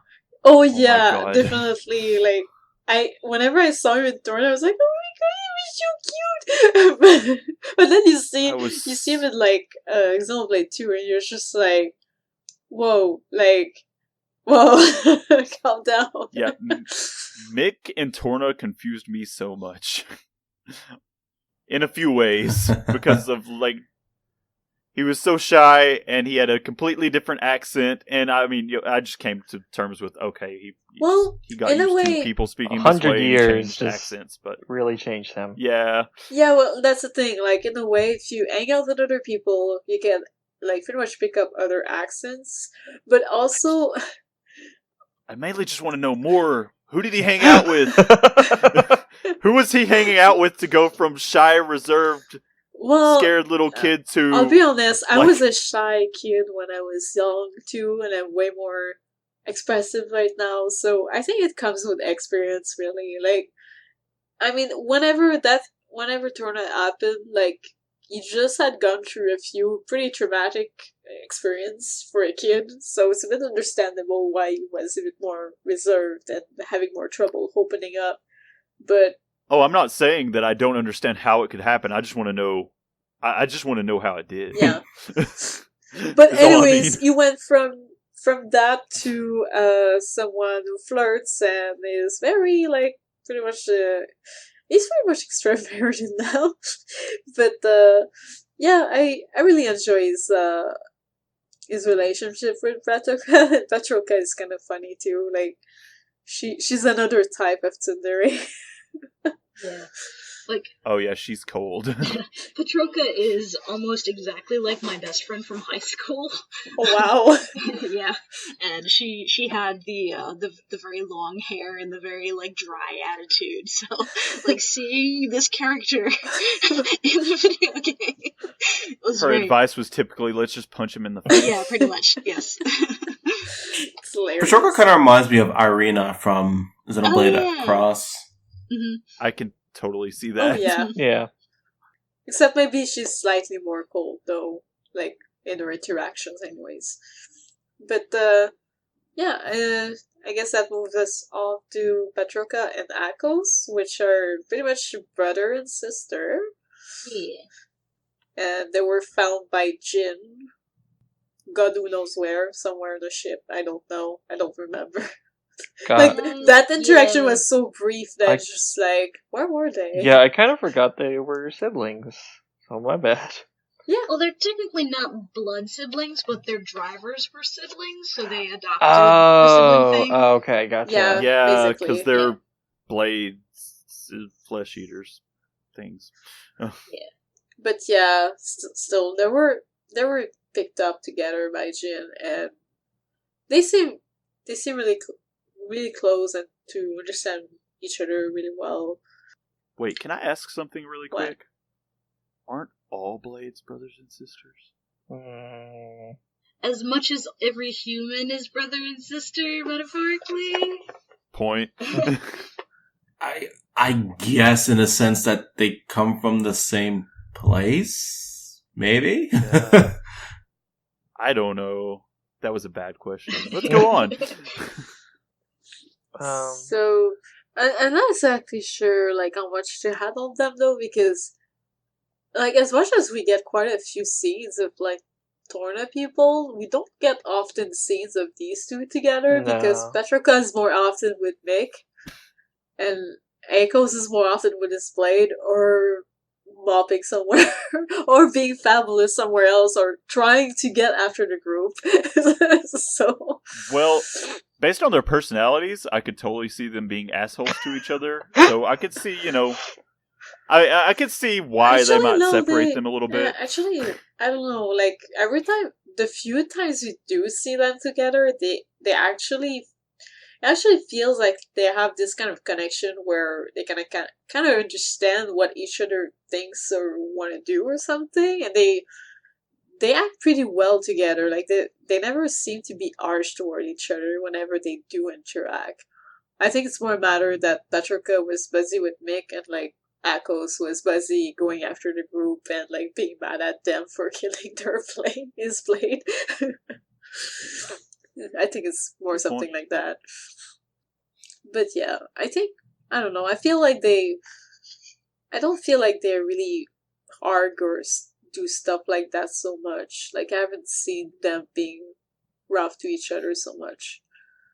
I was just kind of thinking of Akos's, like, ego kind of thing. Yeah, he has an ego, Maybe. but like, whenever he's with Petroka, they usually talk fairly normal, at least from what I remember. Like, I don't remember them arguing ever or having bad moments so much. I just don't remember many scenes with them together. That's probably why I'm not, I think they had that introductory scene, and that was it. And like maybe some stuff on the ship, like as well, they in pull the up to the ending little tree. too, like there's some stuff, but like that was more them being like shocked of everything that was happening and trying to work together, Okay. But yeah, So we could probably... they're really off. Yeah. We could probably move on to the next pairing. Yeah, although I'm wondering if I should leave that for a bit lower. We might want to discuss that in Torna, actually. Oh, yeah. So let's go on to... That's complicated. Yeah, let's go on Okay, to Jin. should we leave everything that's regard to Jin a bit lower to get closer to Torna? Well, or we should can we still talk about it now and come back? Well, We can still talk about Jin and Akos. Yeah, Jin and Akos and Petroka, I kind of already covered that a bit, but yeah, he basically picks them up, and I think they both have like a really high respect of him and stuff. Like they kind of understand him too. Like I feel like I don't know, like Mick a lot. Like they understand him and they understand the cause and they want to follow him because they have like goals in their line and stuff. Broken people are really good at finding other broken people. Yeah. Not to knock it down to that small of a thing because it isn't, but yeah. No, this isn't even hard to relate. Yeah, like it's hard to relate to non-broken people when you're broken. I say a broken person. And actually, you know what? That kind of leads into something that we can talk about, which isn't on the list, and that is Jin and Rex. Oh, yeah, I don't know why I forgot to write that. But, yeah, they do have this special thing, I guess, where, well, at first, let's start from the start. Jin pretty much killed him. But he killed him to protect him from whatever was going to happen next. Yeah, basically, but that didn't work. Nothing personal, kid. That didn't work. He came back to life. Oh, poop. But then... Jin is just sensei in a bad way. But then, like, later on, especially in that moment where, like, for the longest time through the game, like, they pretty much have, like, many encounters and stuff, but later on, whenever they get stuck in that futuristic city underneath, like, that's why you kind of get to know Jin's reason a bit more and Jin's background, even though like the stuff he did was kind of like, I don't know. But at the same time, like you kind of can understand his character a bit more, and I feel like Rex, because of that, he really wanted to try and save him somehow. Like he understood him and he wanted to try and help him, but that did not really work out 100% at the end. But yeah, that's also probably my favorite part of the game, simply because fast travel still works, so you can like take Jin to different parts of the game and take him to like Rex's hometown. Oh my god, I did not think of that actually when I was in there. Yeah, it's really funny. You can have him we would joke that at that part of the game we would always joke that, oh yeah, we're just gonna take Jin on vacation. Just take him around the world. Aww. Here's my home, Jin. Yeah. This is really nice, but I'm still They're gonna be on the beach with like some Hawaiian flowers and stuff like that, with sunglasses, drinking a smoothie. Oh my god, it's hilarious. But yeah, in a way I feel like they get to understand each other a lot more, like through that, and because of that, like I would say that he gets to understand a lot the Torna people in general because of that too, and how like their real enemy was not really them all along, in a way, even though they were kind of very aggressive. But yeah, I'm not sure what. So are we going to go ahead and go into Jin completely now that we've kind of brought him up, or do you guys still want to kind of? Honestly, I don't mind too much. It's just for example, Jin and Mitra, it's kind of hard to go into without talking about Torna, so. I mean, we could probably talk about Jin and Malos. Jin and Malos might be a little bit difficult.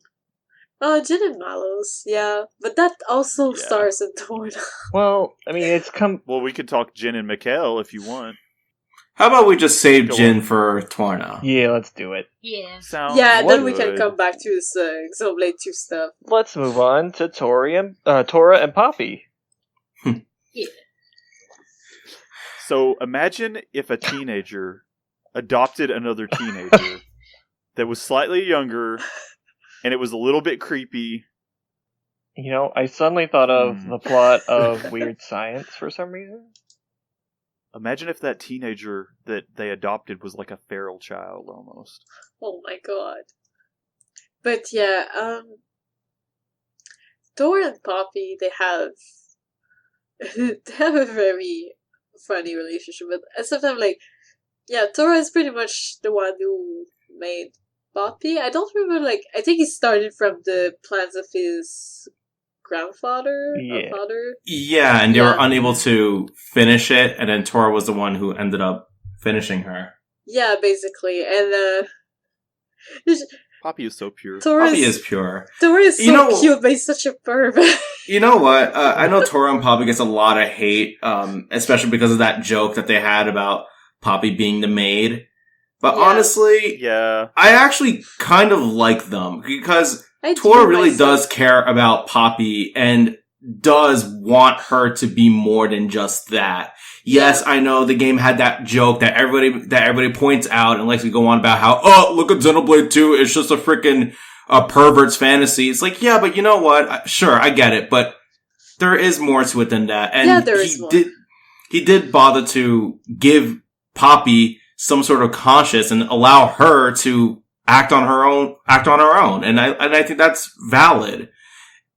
Yeah, people talk about that, but that's actually a very small part of the game, and Tora and Poppy actually are pretty valid. Yeah. But to be honest, like, I don't mind so much, like, these kind of tropes either. Like, it just makes me laugh. So as long as it's not, like, overkillly done. Right. In their case, it was just very lightly done. Once in a while, like, Tora would do a comment or something, and it was just like, God damn it. Oh, yeah. Yeah, aside from that, super lighthearted. If it was, it's okay. If Poppy's only purpose was to just be the robot maid, then yeah, I can get it. I understand it, but I feel like there's quite a bit more to Poppy than just that. Yeah. Yeah, for sure. Like I definitely she think helps. so. Like whenever Tura feels down, she helps him. Whenever someone else feels down, like she's often the first to try and comfort them or say like, Yeah. no, don't be sad. I'll be sad if you're I think- sad. I think in that Poppy even like has that much of a personality is telling of what Tora's real intentions are actually more. Yeah, that too. You know, like because she is, I mean, she's pure of heart for a reason. You don't just make a robot and it's automatically that or anything like that. Anyway. Yeah. Hey, we could go real deep into that, Yeah. but you know. But It's- Tora is also super know. cute. The first time I saw him, I was like, oh my god, he's so cute. But Yeah, yeah. and then there's also Poppy's upgrades as well. Oh yeah, the third upgrade, I was like, this is so Cosmos. Yeah. Oh my god, I love Poppy Cutie Pie's like her pop star Yes. dance. Oh yeah. Cutie Pie is one of my favorite characters in the game because she's just so Yes. she's so ridiculous and funny. Like she's got that, then she's got the dog mode, which is really hilarious. Yep. Just her design overall, I really like her big That red scarf, sash or thing. scarf. Yeah, Yeah, it's the really scarf cool. thing. That's just it. Just that color, like, works so well. We're not here to talk about design, but The fashion of Whatever. Xeno, we need to make that a future episode. But the character designs in that game are so good that I'm just like, like, I'm already like, I played this game only once, and I only want to cosplay multiple characters. That says how much like this game triggers my cosplay senses because designs are so good. it's across the Yeah. board.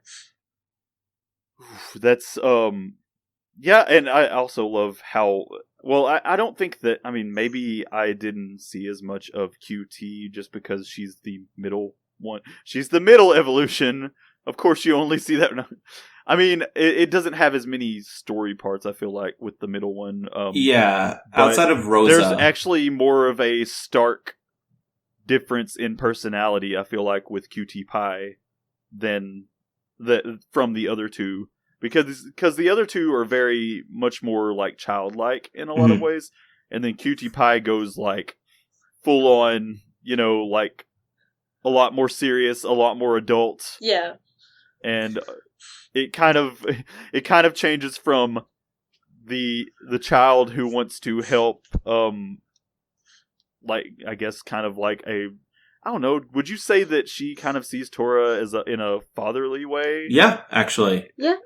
I guess. I mean, I feel like that, but I didn't want it to sound creepy, so I had to ask. But I feel like, by contrast, Cutie Pie is more like cold but motherly. Well, in a way, I always saw it as almost. the upgrades is Tora's way of giving Poppy a real life and making her feel more human, because the whole idea of having the three Poppies is to have basically 3 stages of life. Like, you have Alpha, which is a kid, Cutie, which is like, I don't know, like adolescence, teenager, yeah. And then you have Cutie Pie, which is either like late teen or young adult kind of thing.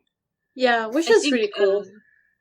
The Japanese name for Cutie Pie is something to do with college, and I think Poppy.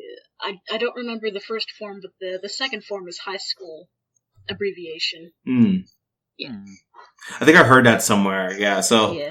again, it's like it shows that I think Tora wanted Poppy to have at least as close to a real life as she can get as a robot. Yeah, it's pretty cool. And yeah, Poppy's she's just always there to, you know, make people smile. Like, I actually really like the part where her and Mithra, they high five each other. Yeah, that was really cute. that I was also cute. love the part where Rex was feeling really down because Spyro had been kidnapped and was kind of getting lost, and she pretty much like brought him back to his senses a bit Yeah. with just her feelings, you know? It was so cute. It's a shame because, like, all those scenes, people will point out and go on about how cringy this game's writing is, and it's like, no, it was just a lighthearted moment. Like, I'm sorry this game isn't dark and depressing. Like, Jesus. Yeah. And I know a lot of people also make fun of Blushy Crushy, that heart-to-heart. Oh, well, that's Oh, a yeah, subverted but- moe trope. Because, of course, they're not gonna, like, blindly translate moe. Mhm. Because, like, how else are you gonna do that, like, convey that idea without, you know, being like Keikaku man's plan. Right. Yeah. But Let jokes be jokes. Just, I also, on your giving her the multiple stages of life, I almost forgot, like, the heart to heart was called growing up. So hey, and I was actually looking at Poppy Cutie Pie's page out of curiosity after you mentioned what her name kind of meant, and it says the Japanese name is Hana Judgmento de Modo, literally Hana Judgment Day mode. oh wow. Like, okay, wow, we went full Terminator. I mean, it makes sense. She's straight up one of the best blades in the game if you set her up properly. Oh yeah, if you want to play Tiger a lot, I didn't have that Tori means patience, so tiger, I by the barely way. used her. Yeah, me neither. I did, I almost maxed her out. I came close. The only reason I didn't was because I think there was one where you have to do, like, the full-on driver combo, like, 250 times or something like that. oh Oh god. my god. There's I'll give you a I- hint to yeah. help you with Tiger if you easy need it. mode. Set it to easy mode, and you can clip through Yep. the walls. Easy mode, and do level 1, honestly, because you get a lot of really good drops just from level 1, and it's easy to get everything and get a perfect score on it. Yes, if you focus on collection and not getting hit, you're good. Like- I didn't even get Poppy's third form because I was just that bad at Tiger. I got it, but I didn't quite max a lot of stuff or equip a lot of stuff because of the fact that I was not playing Tiger that much. I did not have the Yeah. patience. And I think I just now remembered that QT Pie was optional. She is. yeah, and I Yup. think when I tried to get her at first, I didn't have something, and then when I tried to go back after New Game Plus, I think the quest was broken. So I'm not sure if I can get her. Aw, Ooh. Yeah. well, What? I'm not sure if I'm going to launch the game anytime soon, though. So. well. If we're talking about Tiger, I think we need to get back on track. Yep. Tora Tora and Grampy Pawn. and Grampy Pawn. Grampy Pawn!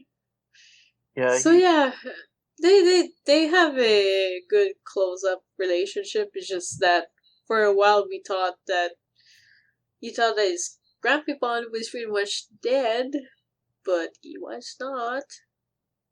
From what, or was it his dad that was not dead? I think I'm getting confused here. But I know this was one he did. That wasn't there that we go rescue in that factory place. Mm-hmm. I think we knew that the father was alive, but not the grandfather. Ah, there you go. Yes. There you go. Because his grandfather, Susu, or Sozo? Susu. Anyway, Susu, yes. No fun names. He was betrayed by Mui Mui. Mui Mui is always an I'm ass. sorry, the no fun names, it cracked me up. But that's why Tora and Tatazo went into hiding. And yes, I was reading the wiki. So sue me. It's okay. We all do this. We always. There's a lot. I'm just glad that the the Xenoblade wiki is maintained by reputable people. Yeah. Yeah. You know, Tora had I actually really like the Nopon and Xenoblade 2. Yeah. I feel like they really made Me too. they made an effort to, like, develop them a lot more than they did in the first one. Yeah, for sure. Like, I don't think it was on the list, but no, it wasn't. There's one pair that I'm thinking about too, in the Nopons anyway, is the two villains, but I forget their names all the time. Oh, you're talking about Banna? Yeah, like Bana? especially Yeah. like that scene where they get in the robot. I was just like, oh my god. Like So, that killed me so Bana- bad. Macarosa! Banner's probably one of my favorite characters in the game, simply because I love, like, the resolution with him. Yeah. Yes. Yes, me too. He ends up on a hamster wheel in the train Yeah. as punishment for everything. And what's even better is when you I think my favorite side quest in the game is when you find out about his dad, and then you go track his dad down, and his dad's like a mobster. Oh wow, I didn't do that one. I don't think I- It's amazing. And then you got to go find his dad's hideout, and it's in Lefteria. And then you find like this hidden hideout that you go inside, and it's like there's like smoke everywhere, and you just see him sitting at a desk like Godfather style. Awesome. It's the funniest thing. And then appropriate right thing. afterwards, you fight him, and he's got like this giant dragon robot, and like Whoa. Rosa's theme plays, and then when you beat him, you reunite him with Bana, and they both end up in the hamster wheel. Aw. It is like that's probably my favorite quest of the game, because that's just so funny to me. Like, I was dying. Yeah, it was hilarious. Yeah, his dad's name is Don. Don, don, don. And it's great because his dad is so much shorter than Bana too. I imagine that running on a hamster wheel has to be the top level of torture for a being with that short of legs. I don't even know how it works. It's like a potato waddle. Oh, so should we move to the next one? I actually forgot about. I'm gonna leave that one to probably radio. Well, Tora and his grandpa are very I was going to alike. mention, because you briefly mentioned Rosa, Justin, and I was also thinking about Poppy and Rosa, Mhm. like their relationship. right. Because Oh yeah, true. they kind of have. I mean, they're pretty much like sisters. Oh, like Lila? Oh wait, is it Lila? Yeah, Rosa's the big one, and Oh Lila my gosh. is like I'm sorry, Tatazo's Lila. My bad. version. So they are very much like sisters. I would say Lila seems like an older sister to Poppy Oh, yeah. in a lot of ways. And I think that's pretty much the only reason Poppy QT looks the way she does, because of that connection to Mhm. Rosa. They're both doing the battle Yeah. thing Yeah. for sure. Rosa and Lila and Poppy QT, are all three doing that kind of. They're a family Yeah. of robots. Like, I almost wonder if they were gonna try to pull off like a Cosmos Telos thing, but it's not like that at all. No, it's not. So, next one? Oh, Mhm. okay, yeah. Gory and his love for baking sweet and desserts, but I'm gonna leave that one to Nick, as I think it's the one who actually mentioned it being cool to me, and I did not really do the quest of Gory, sadly, so... Oh, it was such a good. Oh, that was such a fun one, That quest actually. is awesome. I didn't I didn't like- quite Go on, level sorry. him up because I felt like I felt like he was a blade that was a bit too slow for me, so I barely used him. But I plan on like going on to him like. That Great Axe is great, and if you can use Zenobia, you can totally use Gorg, and Gorg is one of my favorite blades. That quest is awesome because basically it's just like he wants to open up his own bakery, but he wants to try all these other like desserts to see what he should make, and so you take him to this dessert place in Tantal, and he's just losing it over, oh my god, this person has this, and he's not like looking at what's behind the counter or anything. He's looking at different people's plates at the cafe. You're trying to have a conversation with him, and it's just like he'll start talking to you, and he's like, "Oh my god, is that a giant pumpkin log or something? Oh my god. That looks so incredible!" And like he is so passionate about it. I'm like, No, you can interrupt me. I respect your passion for this, but it's just like he's trying to talk to you about this thing seriously, and then he just keeps getting distracted, and it's like, and every time I should also mention every time he brings up one of these desserts that he sees at someone else's thing, he like stares at that person and their dessert, and probably makes them very uncomfortable, and he definitely does some really JoJo-esque poses. He puts an arm behind his head and points with the other hand. Is it like Soraya Saga that did him? Yeah. Yeah, she designed him. JoJo. Yeah, I know, because I follow her and I'm like, oh my god, all the JoJo stuff. It's so cool. It's so good. He has a very Jonathan-like demeanor. Like, whenever you're in battle with him, he's got this very booming, heroic voice and, attitude. Very uplifting, we can do it attitude, and then you help him open up his bakery, and you can basically go there anytime and buy some sweets, whether he's in your party or not. You're forgetting the biggest reward of that affinity quest, which is you get to see really good Morag in the kitchen with her hat her hat off. Yep. Oh my god. Yep. That's the biggest reward. Otherwise, only available. All I remember Morag in the kitchen is whenever they had to cook, I think, fish or something. Yeah, there was like a special fish. Oh yeah, she's that was freaking gross. And like both her and Brigitte were freaking out, and we were just like, "No, burn it!" But yeah, it's actually I like that cutscene because it just shows like another side of Morag. Because throughout the entire game, you would never, ever expect Morag to actually be trying to bake something or help bake something. And then here she is doing it, and she's not like mad about doing it. She's like enjoying it. Yeah. Yeah. And there's, wasn't there another cutscene where she's cooking with her hat off though? I was thinking. Is there? I don't remember. That was the one that like sticks out to me, but. Maybe there was another one. Well, there's the one with the fish. Was there not the other one where her and Mithra had the cook-off? Yeah. Oh, she was a judge for that, I think. That's what it was. I think. I don't remember. Man, that's hard to remember. But yeah. But I could have sworn there was another one like that anyway. Either way. Yeah, that was a really fun quest. Like, Morag aside, that definitely well worth playing that, because Gorg, if you didn't like Gorg, you thought like his blade wasn't that great, he's worth playing just so you can get to that quest, because it's a lot of fun. Yeah, I will. Mm-hmm. It's just like, there's so many blades to level up that I'm like, ah. Yeah, I still haven't done all the quests for all the blades.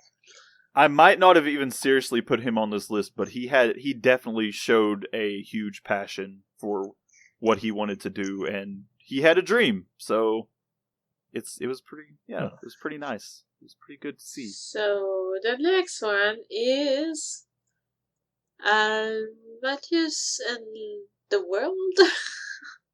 Amalthus in the world. There's no love there. There may have been love there at one point. He may have wanted to love the world, but the world... I think it's more that he wants... now I feel like it's more that he wants to either completely destroy it or just like govern it and control it, but yeah, it's kind of hard to read what he wants, but because it seems like not really knowing what he wants to in the first place himself. So yeah, I don't. And like the thing with Amalthus is the control, because he basically, since he controls the core crystals, he essentially controls the blades and therefore half the world anyway. So he's kind of won when we sort of roll up on this quest, and it's just sort of like, oh fuck, we accidentally messed up Amalthus, and now he's gonna come kill us. Yeah, it's like he was evil all along. Yeah, basically. But to be honest, like the moment I saw that he was some kind of pope, I was just like, oh, he's gonna be evil for sure. Yeah, it's game. He's gonna be evil. He looks too amicable in his profile picture. You know, like all of the religious often all of the religious people that are like a pope or higher like thing in Xeno, they usually end up being evil. Right. Oh yeah. So But someone who does love the world is probably Klaus. Yep. At least the version of this. Yeah, this Klaus. Yeah. This one Yeah. does. Yeah. This one does. He loves the world. This is the half that took all the love. Yeah. He basically saw his mistakes Away and he tried to rebuild it with all his capabilities. But yeah. Yeah. Bad God Yeah, redemption. and it's really cool Mhm. how they actually got to explore this, because like they're both Xenoblade titles and the two are connected at this certain point in this series and it's canon, and it was really exciting to see that as a longtime fan. That was the coolest connection between those two. Like I don't know, I can't think of one thing that they could have done to flesh that out better and make up for, well, kind of what Klaus was in the first game, to be fair. I'm sorry to anyone that I anger by saying that, but he was very villainy villain. He was very curly mustache villain in the first one. Yeah, it was a really cool way to kind of retroactively give a surprising amount of depth to what I'm sure many just saw as like a throwaway cutscene in the first one. Show him that show some humanity in him and wow, did it make up for it? Yeah, it was a pretty hype cutscene, to be honest. It was just oh my god, this is a connection. Ah. And of course there was the gate or Zohar right behind him. It's just like, right, I'm staring at you. But it's all coming back together. What if your god is just a broken man who's just been trying his hardest for like thousands of for millennias of millennia? Yeah, it's also kind of a stranger on the bus trying to make his way home.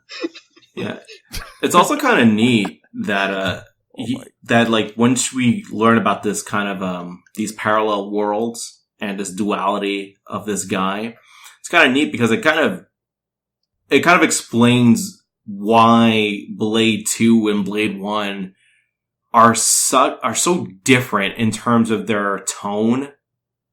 Like Blade 1 was a very bleak, very dark, or darker rather, game. It was a much darker world. Characters, they weren't as optimistic as the one in Blade 2, whereas Blade 2 is a much happier game, a lot more optimistic, and less people die. Less people dying, and I think like that scene really kind of drives that home. It kind of explains like this is why Blade 2 is quote unquote a happier, generic shonen, happy-go-lucky tale. Bleh. Yeah, I know. I hate when people say that, but try to hang out with more Xenoblade fans. Because shh, they might listen. Yeah, fight me. I'm just kidding. Good Xeno. Yes, all Xeno. Exactly. They're all good. I like all the games. Like, why would you argue over which is better when you can make fan content of what you like? Yeah, basically. But yeah, that said, should we move to the next one? Which I can't see because dragons in the way they go. Oh. And although this one, I guess we can cover it here because as I did not have so much of a connection in Torna with this guy as much. Yeah, and like basically, Amothus and Hayes, it's bad. It's really bad. Yeah, but it's the fact that also Aze, straight up. I don't know if I should say Aze or Aze, but because it's Japanese, I'm kind of like saying Aze. Yeah. Well, I mean, at this point, her Japanese name is like Fog or something like that.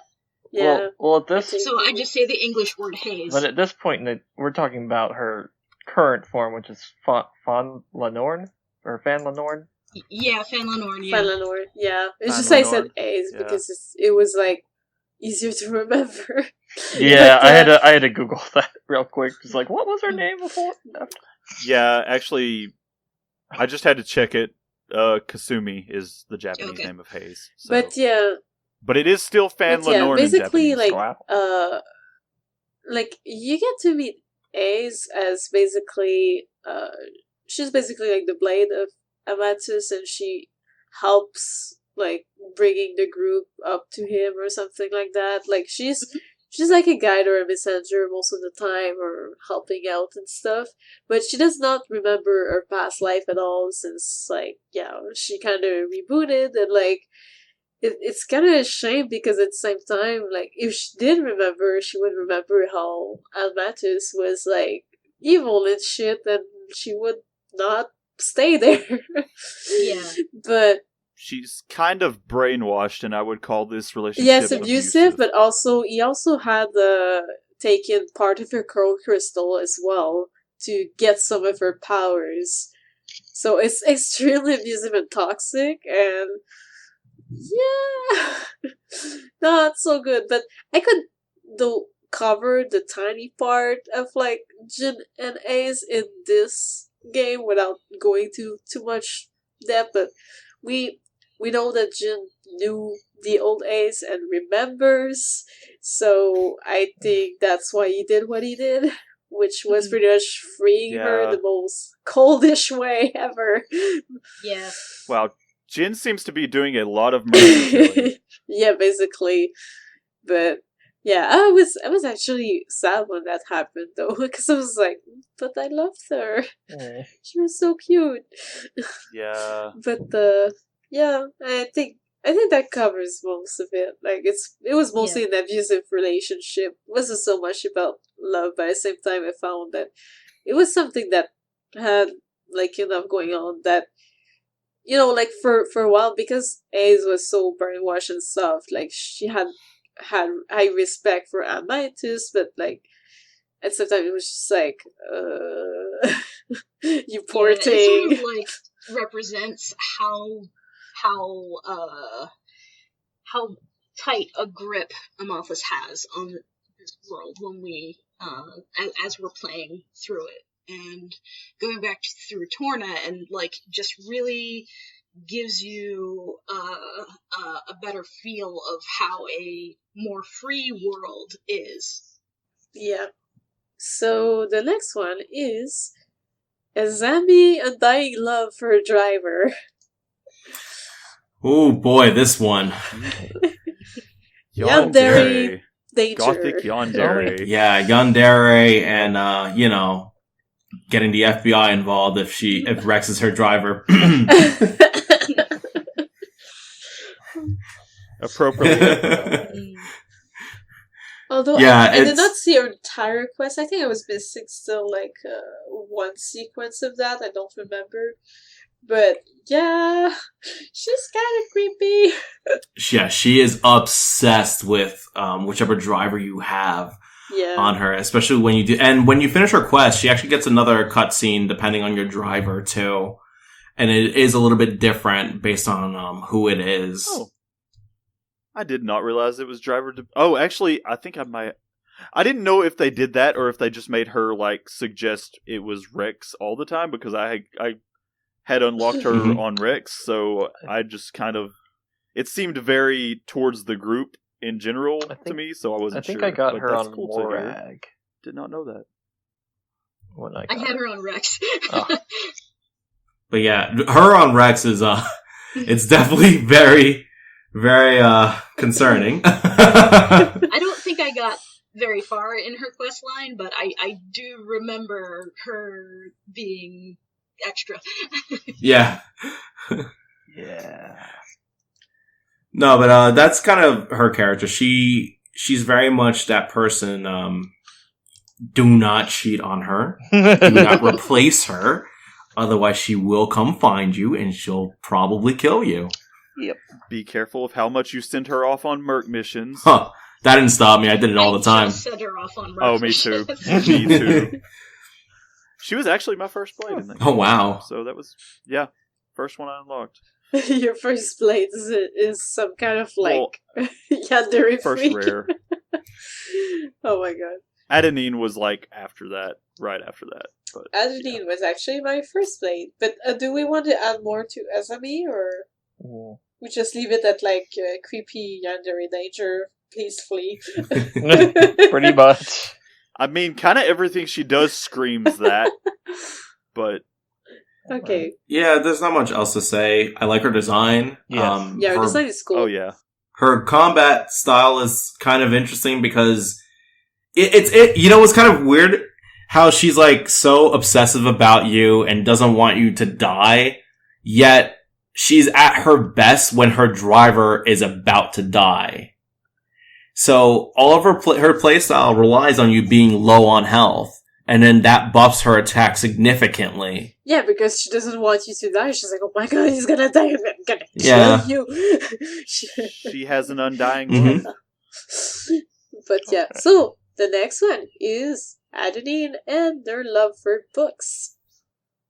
Because, I mean, she has a whole quest where she looks for those super rare history books, because she's driven by history of things and books in general, so she tries to collect them and like get to know more things because she loves knowledge. I feel like her goal in life is to become a walking encyclopedia. Yeah, I feel so. Cool. She's that... I do love her, yeah. Adenine's... Sorry, go on. You guys finished her quest line? Yes. Yeah, I don't remember, but I think I did because I had her pretty early and I really enjoyed her quest. Or if I didn't, maybe I was missing only one thing from like missing one book. It is a pretty long one. But I think I did finish it, but I can't quite recall.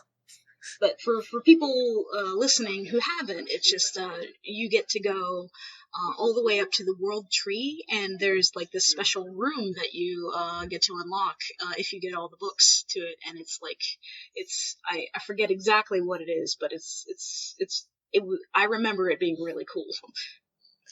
Nice. It was like a database, and she basically just wanted to like, oh, I'm gonna stay here and get all this information, and they asked like, how long is that gonna take? And it's like, oh, it could take, not very long, or hundreds of years, I don't know. So basically, when she's not in your party, she's just there going through that database. I feel like Adenine would be that friend you have that just knows random stuff and is just constantly talking about facts that make no sense and have no relevance whatsoever, but they just know it and have no problem sharing it. That's hilarious. She has a great side. They added that side quest with her and Cosmos, and they had kind of like interesting chemistry. This is a bit unrelated to the love part, but I like to think that I can't remember which artist drew Adenine, but I like to think that he was just drawing her like, hehehe, checkmate, Cosmos. Yeah, I saw that design. It was just like, just so cool, but her design makes no sense. That's part of why she's great. Yeah, I know. I love her. She was one of my favorite blades. I could see like some cosplayers going like, challenge accepted. Cosplayers, do not try to remove part of your torso. Please do not. Please do, because I want to see how that ends. No, don't do that. XenoChat does not condone you actually, ripping yourself apart. Please don't walk in front of anyone. Oh, goodness. Oh my god. Oh, this is getting dark. Moving on. So, moving on to real otaku Zenobia hours. And challenges, aka she wants to fight everything that looks badass. But basically you have a lot of challenges against mini bosses and stuff like that you have to fight in order to complete our chart, which I have clearly not completed because there's too many shit to fight. But yeah. Up to the point of fighting the ultimate monster that is basically Xenoblade's own. Well, I was going to relate it to I think it's a D&D thing, Tarask. You just can't kill it. I would probably go at the super easy mode to win it. Because I'd be like, eh. Well, it revives once, is basically what it does in the actual battle. But it was fun. Except for the poison water around it. Oh, yeah.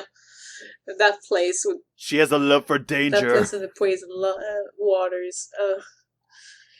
But yeah, like, honestly, she's just mostly a character that loves fighting stuff, and she loves. I feel like she loves growing as a fighter and fighting stuff that's exciting because she's so strong that like anything that's not challenging is kind of boring because it dies in 2 seconds. But yeah, I find her character interesting. So She's very fun when paired with certain people, with certain drivers, especially. I had her on Zeke, and I just loved that. I mean, it was corny as it could be, but I still love the specials where Zeke says, "Welcome to Axetown! Population, your faces!" That's hilarious. It was such a very Zeke thing to do, so I loved it for that reason. Indeed. But yeah. I guess next one. Wolfric just wants to be loved. Oh, poor Wolfric. He just wants a hug. Wolfric but he looks so scary. But he wants a hug. Wolfric is a big puppy. Yeah. That side quest with him and that old lady that couldn't see very well was precious. Oh my god. That was one of the best side quests. Yeah. You gotta help the kid, and you gotta help the old lady, and you have this giant hulking demon spawn looking thing doing it, like, not super gracefully, but well enough that, you know. But Yeah, that one was really, really wholesome. yeah, it's just I love the whole thing where, like, you expect that Blade to be, like, kind of ruthless and stuff and really scary, and then, like, he starts talking, and he feels like the most insecure little bear ever that you just want to take and give a hug to. You're just like, oh, don't worry, everything's gonna be fine. I like Wolfric a lot, actually. I remember in my game, I actually did use him quite a bit for a while. He was probably my main, I think the ground-based element. Yeah, me too. I used him a lot because he was really strong, and he was also kind of giving, I think he was giving some bonuses in defense too, I feel like, because I feel whenever I had him equipped, my character was dying a bit less. But that may be me. Oh, he was one of the first ones I maxed. Yeah, his super strength is not to be. Oh yeah, he's super strong. But yeah, like, I don't have too much to say other than the fact that I wanted to mention him because it was like, but he's so cute and he wants some love, so let's give him some love. Wolfric deserves all the love. Oh yeah. Wolfric is a good boy. Yeah, he's a good boy indeed. So, moving on to the next, Praxis and Theory. Although I did not quite do their full quest, like I'm actually still missing the second one. I did. So Yeah, same. I'll leave that to whoever did it. Well, Praxis and Theory, actually, you have to unlock Theory via use of Praxis, and so I feel like it was probably late enough that there was quite a few people that missed it, but it's kind of sad in a way because they are kind of treated as Blade sisters, but like Theory doesn't, like, Praxis and Theory have been taken over by like these bad mercenary people, and so they're bad until you retrieve Praxis with like Rex, and Praxis realizes how things are eventually, and realizes that Theory is kind of like her sister Blade, and Theory doesn't remember. So it's kind of a quest to like retrieve her and get her to remember that, hey, we don't have to be bad people. We're like sisters, and there's a lot of it to that. I'm not sure exactly how the sister thing works, but they definitely treat them as such. And whenever you get them back to like, well, I'd say it like their normal selves, but whenever you get them out of the hands of their bad drivers, their evil drivers, really, like, Praxis just ends up being really happy-go-lucky and just really in a way, and like she has a strong sense of justice in the end and wants to do the right thing and turn her sister back to the right way. And Theory is still, even when you get her back, she's still more cold, but she is very kind whenever you get her to realize. And it's kind of a sad story just that plays on the whole thing of blades can't remember their past selves. But in some way, Praxis is able to realize this partially through Rex and their friends, that Theory is just, they just need to find a good driver for Theory, and so they go and rescue her. And I thought that was a pretty nice story, and I don't have a whole lot else to say about it other than that, because I mean, there is a little more to it, but my memory is honestly a bit fuzzy on good. the actual. At least we did mention them, because I feel like there are a couple of blades that are kind of important, but they're so easy to miss on their quest. Like, for example, I have one of them, but I have not quite encountered the other one yet, and I didn't quite look into it online either. But I know the other one appears only under certain conditions, so just I think you have to grind Praxis to at least rank you do. To and then you unlock Theory's quests.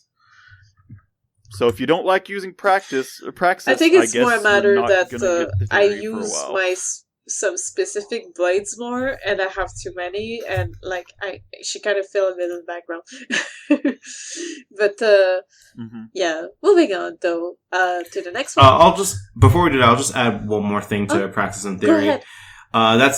That particular quest line, I think, is also one of the darker quest lines in the game, mainly because you see Praxis and Theory become core crystals, and they're not always with their driver. And if I remember correctly, I think Theory's driver dies off screen, and you only know that because Theory straight up just turns into a core crystal out of nowhere.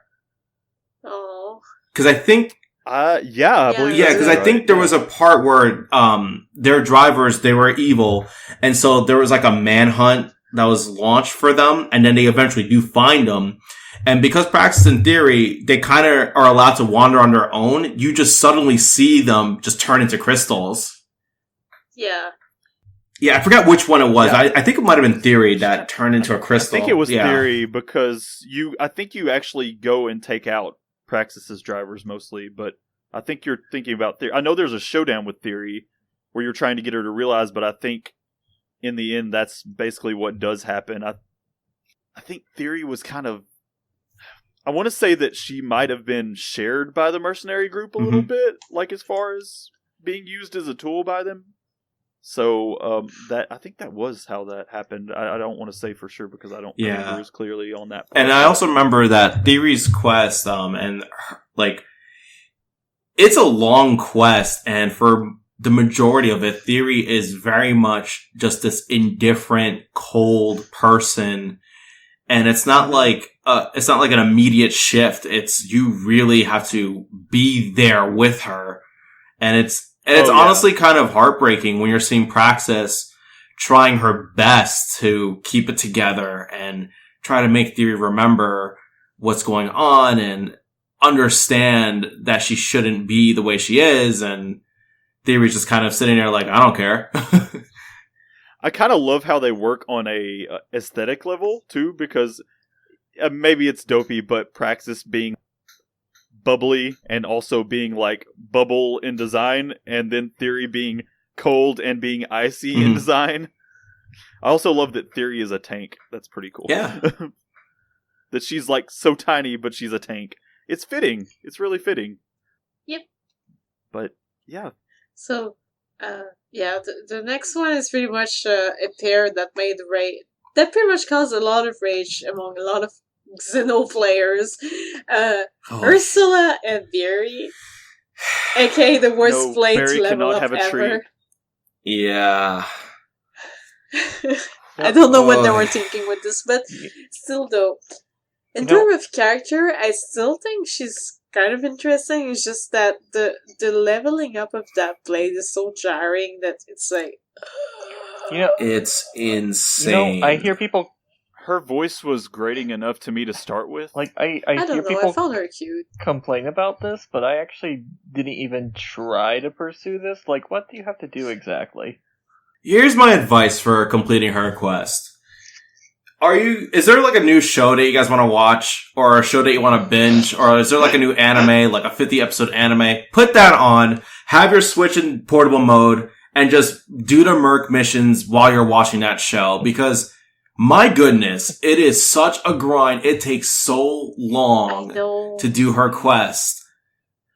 Even after you get all the tickets, like, there's so much more just raising your renown, and if you don't have, like, me, it was even a little bit worse because there was one of those last, I think it was one of the, like, Soul Lesson 4 or something, but I did not have, I was having trouble getting enough of the right combos of just extra blades to make for that one, so I just kept on doing 3 because I was, like, tired of kind of messing with that.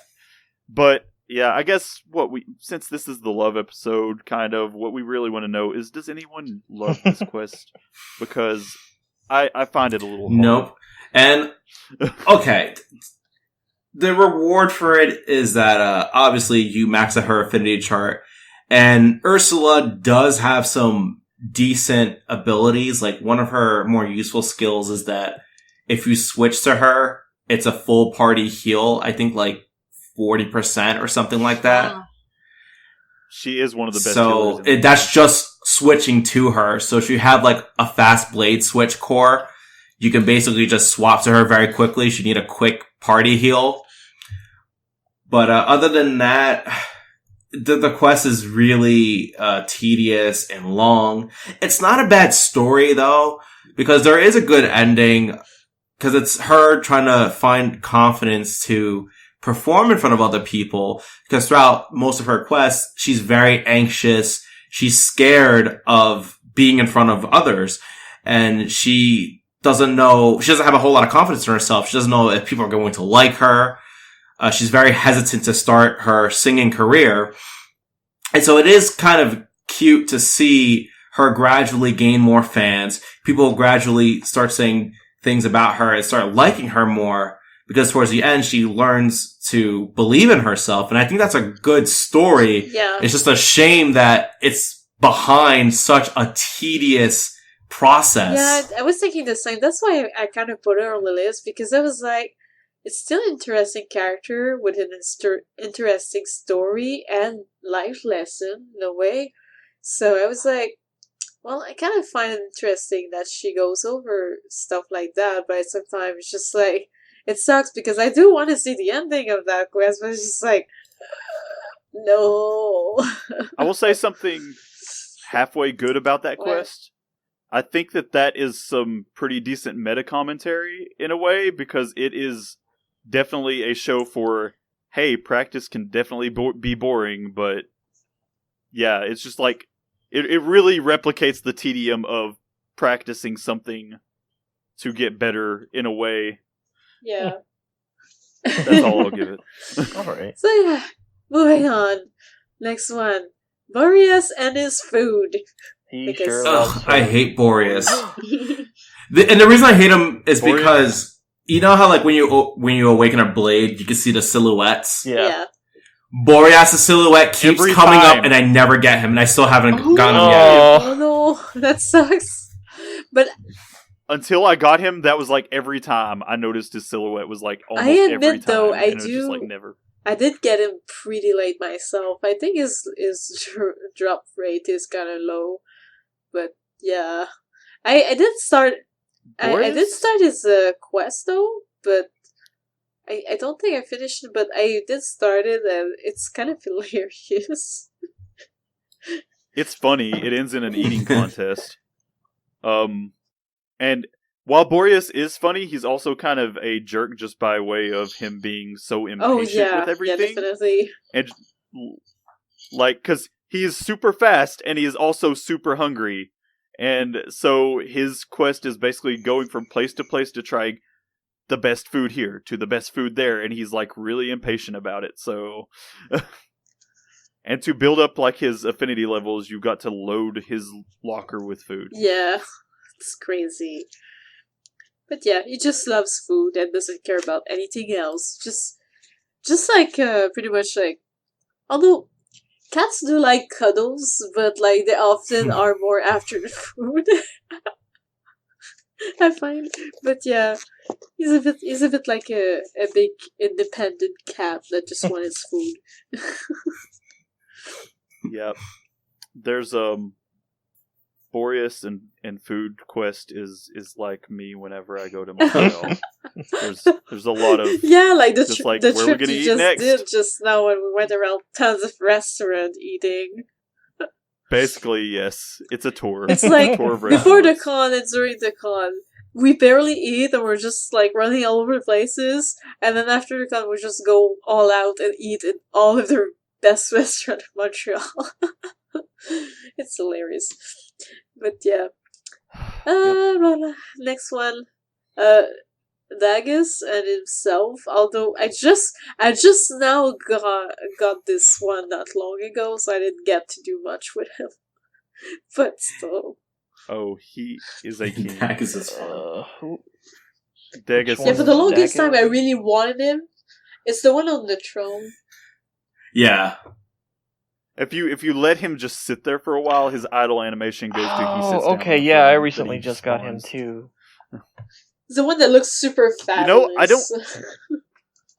I got him very He's- late myself. He was actually one of the He was last also- blades that I got. He was also designed by the same person who designed Azami. Yeah. Oh, yeah. I actually got him fairly early on, and Dagus is a lot of fun. Isn't it one of his quotes when you equip him? He just goes, "Shut your mouth." I think so. I think So, so. yeah, yes. I always thought that was really funny, and I also like setting him on Merc missions just to annoy him. And Dagus is he's just a really fun character. His quest is actually kind of interesting because you're trying to find out the land that he once ruled. Because he insists that he had this giant kingdom, and you're trying to find any kind of remnants of it. And this is why I really wish they had actually mentioned this in Torna, but unfortunately they never really went there. Cause, he always talks about how, his kingdom was so great, and then you take him to all these different sites around the world to show him all these amazing views, and he's a really, really fun character. Also, he can be stupidly overpowered under the right conditions, because if you max out his affinity chart, something happens where he becomes awakened.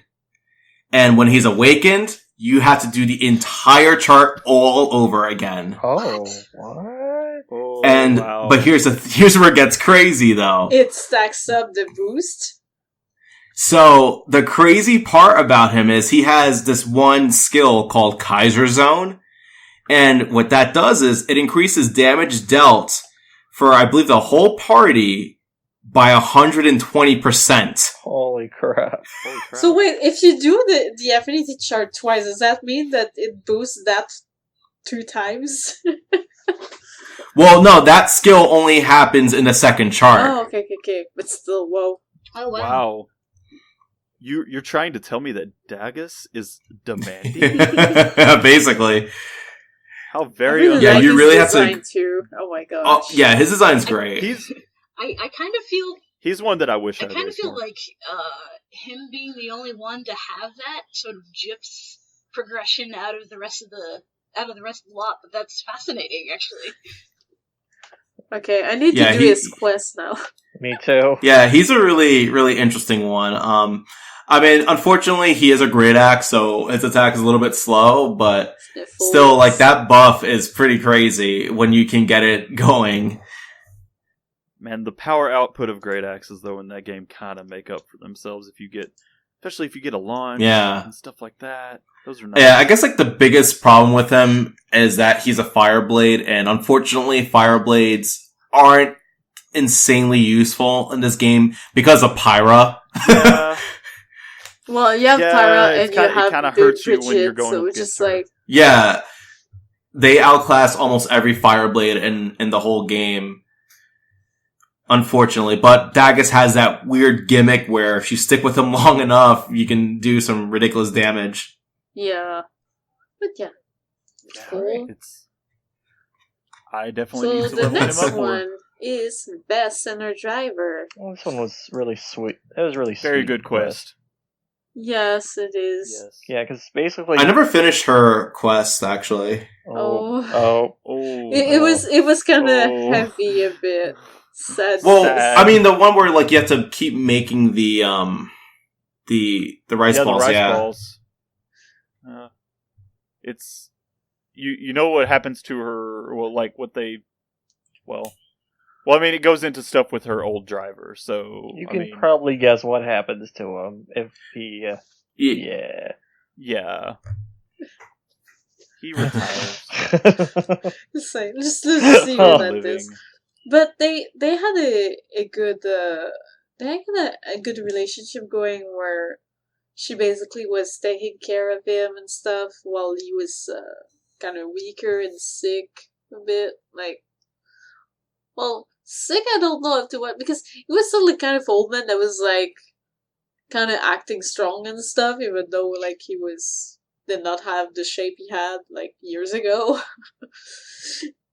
But yeah, I think their relationship was really interesting, and I placed it on the list there because it was also very sweet, and that scene where he retires did make me go a bit emotional because I was not expecting it to go in that direction this way. It was just like, oh. And his favorite meal was the Yeah. rice balls. I mean, who But wouldn't yeah, like those? it's a cute one. So, but I don't have much more to add other than say it was a sweet relationship. Yeah. It went from her being kind of like feeling like, I know blades don't really age in a way, but it was like the sense of being a younger Blade going with a dashing adventurer to just taking care of this old man in his late days, and it was very wholesome. But at least what I find cool though is at least he retired in peace and not really in the sort of violent thing. So I feel like it was still a pretty cool thing to see that kind of scene happen, even though it was kind of really sad. But yeah, next one is something quite interesting to us Xenosaga fans. Yes. Yeah. Cosmos and Astel, aka Shion. Well, yeah, because I remember, I think Aaron mentioned one time that I first realized that Estelle is actually the word aster, which is the same flower that is named Shion in Japanese. So it's like, they did this on purpose. Oh yeah, definitely. And like she even had the same hair color, the glasses, the same eyes color, and the same attitude. So like, yeah, I really enjoyed that small quest. It was giving me like a big smile on my face. But yeah, yeah, they have pretty much the same kind of relationship going on as a lot of, I'd say it was closer to like the kind of relationship we would see a bit in Xenosaga 1 maybe, except that maybe like, yeah, since she was a kid this time, like was more Cosmos kind of trying to protect her and like take care of her, even though Cosmos in the Blade 2 acts a lot like the Cosmos of Xenosaga 1. So well, and then like it was kind of cute because at the beginning Estelle was like, "Can I? Will you be my friend?" and stuff like that, and Cosmos was like, "No, I'm not going to be your friend." And by the end of it, Cosmos said that she was her friend. It's like, oh, that's so wholesome. no. So I'm a little fuzzy on this, but does she ever say, "I'm worried about Cosmos" in that? Because now that I've played Saga 1, just like, you could practically make a drinking game out of how many times she says, "I'm worried No, about Cosmos." but Cosmos does go a bit like, I sense danger and she pretty much protect him.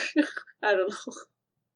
Oh yeah, Cosmos is definitely Cosmos in that game. But yeah, she protects her a lot in the sense of how she would protect Shion back in the day in Saga. So they did a big peekaboo there, and I really enjoy it.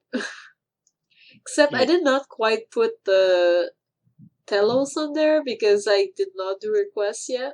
Yeah, they have like if you do Telos's quest and you have Cosmos, they have this like one short scene together where it's like I don't know, it's just they kind of they kind of antagonize each other a little bit.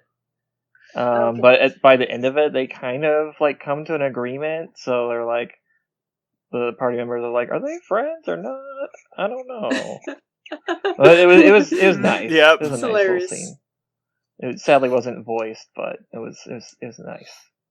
Yeah. Oh. Oh yeah, that was something the next one is something we mentioned at some point, and I made place it on the list because of that. But it's basically of how like it's kind of linked to Torna a bit, but it's basically the soldiers saying, "Don't forget me," Don't forget me! which is our big meme. Like we're thinking that it's kind of linked to like Hugo's because Hugo was also saying that. So our thinking on this was maybe they're saying this. They were saying this because it was a memory to their old leader. Like respect for their old leader. They Don't share forget that love Hugo. for the Empire. Oh. Yeah. Don't forget Hugo. Don't forget me! Sure. Something. Is that a spoiler? He did so much for this Empire. I added one. I have to bounce in a little bit, but I wanted to get a piece in about Malos and Jin before I go. Oh yeah. But we were keeping them for the end to be Well, closer I mean, to Torna. But at this point, well, I'm wondering if we well- should just leave Torna as a whole episode because Well, holy crap! Hold on, because I mean, I agree with Kat because Malos and Jin kind of have a different relationship in Xenoblade 2 than they do in Torna. So Yeah. I would Yep. kind of say it'd be okay to talk about that. And I have to pack up in 7 minutes. Oh, I'm so sorry. Okay. Okay, so yeah, go for it. Yeah. Okay. But yeah, Malos and Jin, hella, and it's like, even if you're not reading it as gay, it's just like, it's really interesting to just watch them in this, because, like, on the one hand, Jin comes from a place where he used to be the good guy, and that's not a spoiler. And just sort of like, because of the stuff that Amalthus does, he ends up being on Malos' side. And they don't really explain it, like, word for word like I thought they would. And in the end, it's just like, I think Jin and Torna just want to destroy the world that Amalthus made to trap everybody. But it's more about, like, in general, freeing the world. And after Laura, Malos is the one person giving Jin something to work towards at all. Yeah, and it's, like, whether you read that as romantic or aromantic, it's like you can read it either way. Like me, I'm a queer person. Things that I can read as queer, interest me, and it's very interesting to me. But like all of the Torna characters designed by Nomura, just look so good. Oh yeah, Like, definitely. I love watching them, and I like watching them do things, and just like it's so good. Nomura is a good designer. He is. He's good at drawing them characters. Yes. Okay. And that's all I have to say there. So I guess talk amongst yourselves. Well, thanks for coming on, Kat. Yeah, I think I agree that we'll probably make another episode just for Torna at this point. Oh no. Part 4. Well, we could do part 4, and then maybe there'll be some news, and maybe we'll do a whole series wrap up. Yeah. And have it not be guys, rushed. Oh, we can talk about our favorite pairings in the next episode. Yes. Exactly. Yes. Yeah. Okay. We're only at 2.5 hours, Oh, guys. God. Come on. Well, Well, that's pretty much it's where 8. we cut usually. So Yeah. It's 8 and I a lot know. of us haven't eaten, so... Yeah. So, Okay, well, I'm signing off. I will see you guys next time. Alright. Yes. Bye. Bye all. Bye. have a great evening. Take care. Okay. I suppose we should at least finish Xenoblade. Yeah. Should Yeah. we? I think that was the last one. Well, I think. well, let's- we actually jumped... Oh, well, we kind of skipped I think over we should Azurda. just go into. Oh, okay. We can talk about Yeah, Azurda. let's talk about. Let's go over Azurda at least. Yes. So, yeah, I mean- Azurda, Gramps, and Rex, because I mean, you start with these two. Like Azurda pretty much takes care of Rex and kind of looks after him, and eventually you think that something horrible happened, but he becomes this tiny little baby dragon. But Man, yeah. I was just going to say, for Rex being out on his own, other than Gramps, Gramps does a pretty good job of sheltering him. Yeah, In a way. yeah, for sure.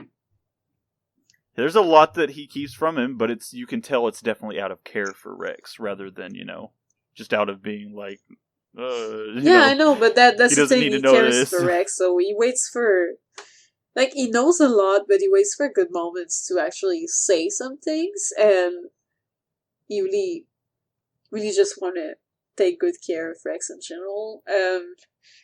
But concerning the fact that he knows a lot too, goes also to the fact that he knew Jin as well, and like, I remember where they have this small interaction, although I don't remember all the details of it, but like, at some point, I can't remember if it was in Torna or in Xenoblade 2, like, it's kind of hazy, but I remember him and Jin talking at some point, or I think it was at the end of Xenoblade 2, could it be? Like, whenever you were alone with him, like, he talks a bit with him, and you get a little talk too in Torna that kind of show a bit more of their connection, but yeah. I think it was more prominent in Torna, as far as I remember. But I remember there was a little where... something in Blade 2 where I think Azurda was trying to, I don't know, not maybe give advice or something to Jin. I'm not quite sure, or showing compassion with how you understood him, but like you felt sorry for him. I can't fully remember, because Azurda does know what happened back then. So I kind of feel like Azurda is fairly admirable in a parental way, because of he does kind of shelter Rex a bit, but when Rex wants to go for like his dreams and wants to just go off on this crazy quest, he doesn't like try to stop him. Yeah, he does get super worried though. He's like, even to the point of even as worried as he gets, he helps him and supports him to the point of like getting close to sacrificing himself almost, whenever he uses up so much power and becomes small Azurda. Yeah, but you so yeah. But yeah, I do like that about him. Yeah. There was another thing though that was mentioned by some of you guys.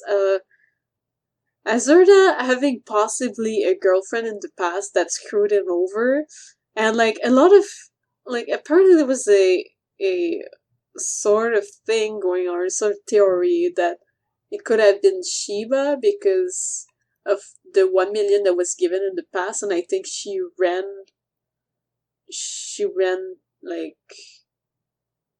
away with it, with the money or something. I think that was what happened to him, but still, it's just like, what? Wow, Azurda got catfished? Yeah.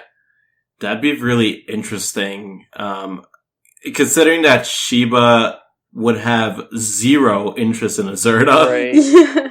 Yeah, but it's you guys that spoke about it before, but I'm not quite sure where this theory or rumor comes from. But he did mention getting kind of like dumped in the past at some point. Yeah. Doesn't he mention a girlfriend in Torna as well? I don't think it was mentioned in Torna. I think it was just 2. a side quest in Xenoblade 2 where you had to pay off this debt that Azurda racked up. Oh, yeah, that I do remember that. Wow, yeah. But yeah, we never find out who that girlfriend actually is. Oh, that's one thing he's shy about, for sure. Yeah, the others we didn't cover, though, I think we're gonna keep them for whenever we do Torna, because they're kind of heavily linked to Torna, too. There's one that is not linked to Torna that I would like to mention. Which one? And everyone and Turters! You all forgot about, how could you forget about the beloved mascot Turters? Turters. So, is there anything more we can say about Turters other than that Turters, it has a special place in everyone's heart?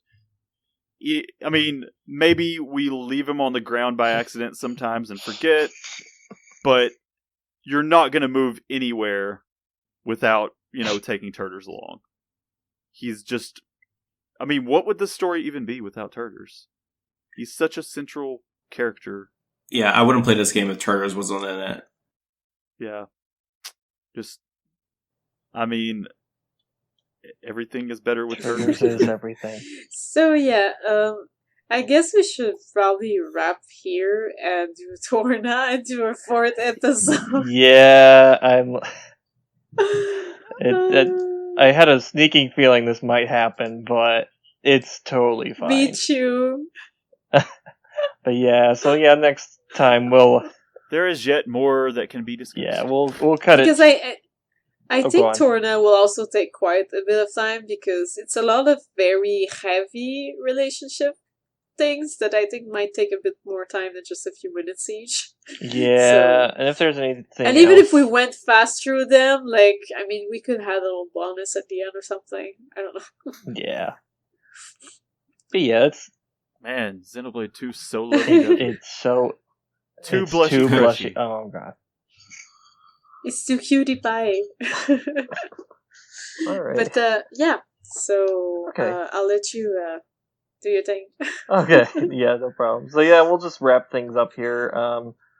I think the last few times we've been kind of skipping the end, but let's kind of go around and kind of, since it's been a while, let's kind of go around and say what we're, any social media or anything we're up to these days. So, Justin, start us off. Is there anything you want to plug or anything?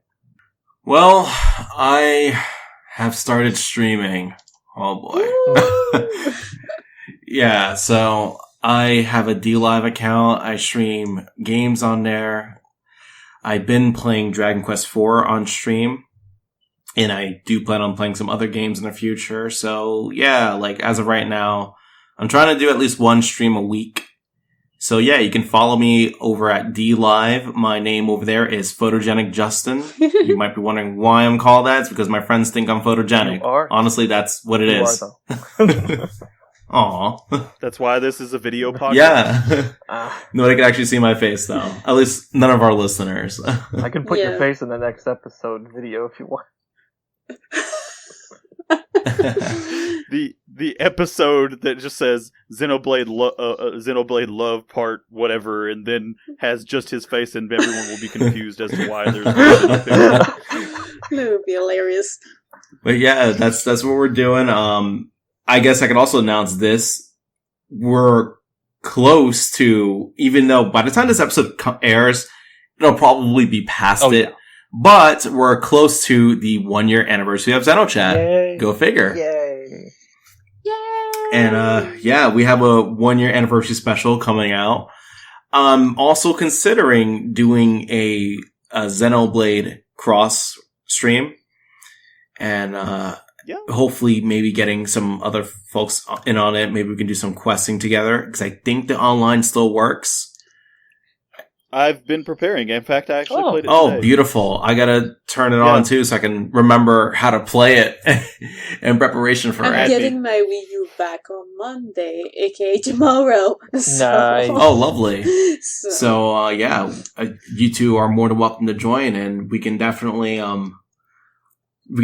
get a good stream going. I don't know what I'll do to get your voice on stream, because I guess we'll do a Discord call or something, and then we could chat while we play it. Yeah, except the only thing with that is often, I don't know if it would fully work on stream though, because what it happens is that you know how the voice is kind of picked up a few seconds later into the stream. That's so true. If you're watching the stream and like playing at the same time, you're trying to listen to the others, you kind of have your voice in double, and it kind of not at the same time.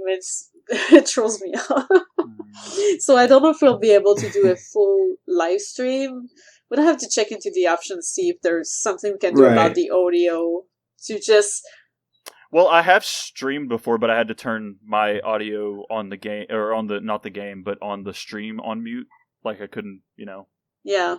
Yeah. So you can make it. You gotta turn down the capture, and if you happen to have a window open for the stream, make sure that's very low volume, if not completely muted, because otherwise you're gonna do what I did during my first stream, which was have it all high volume, and then it just sounded like 10 of me just talking at the same time.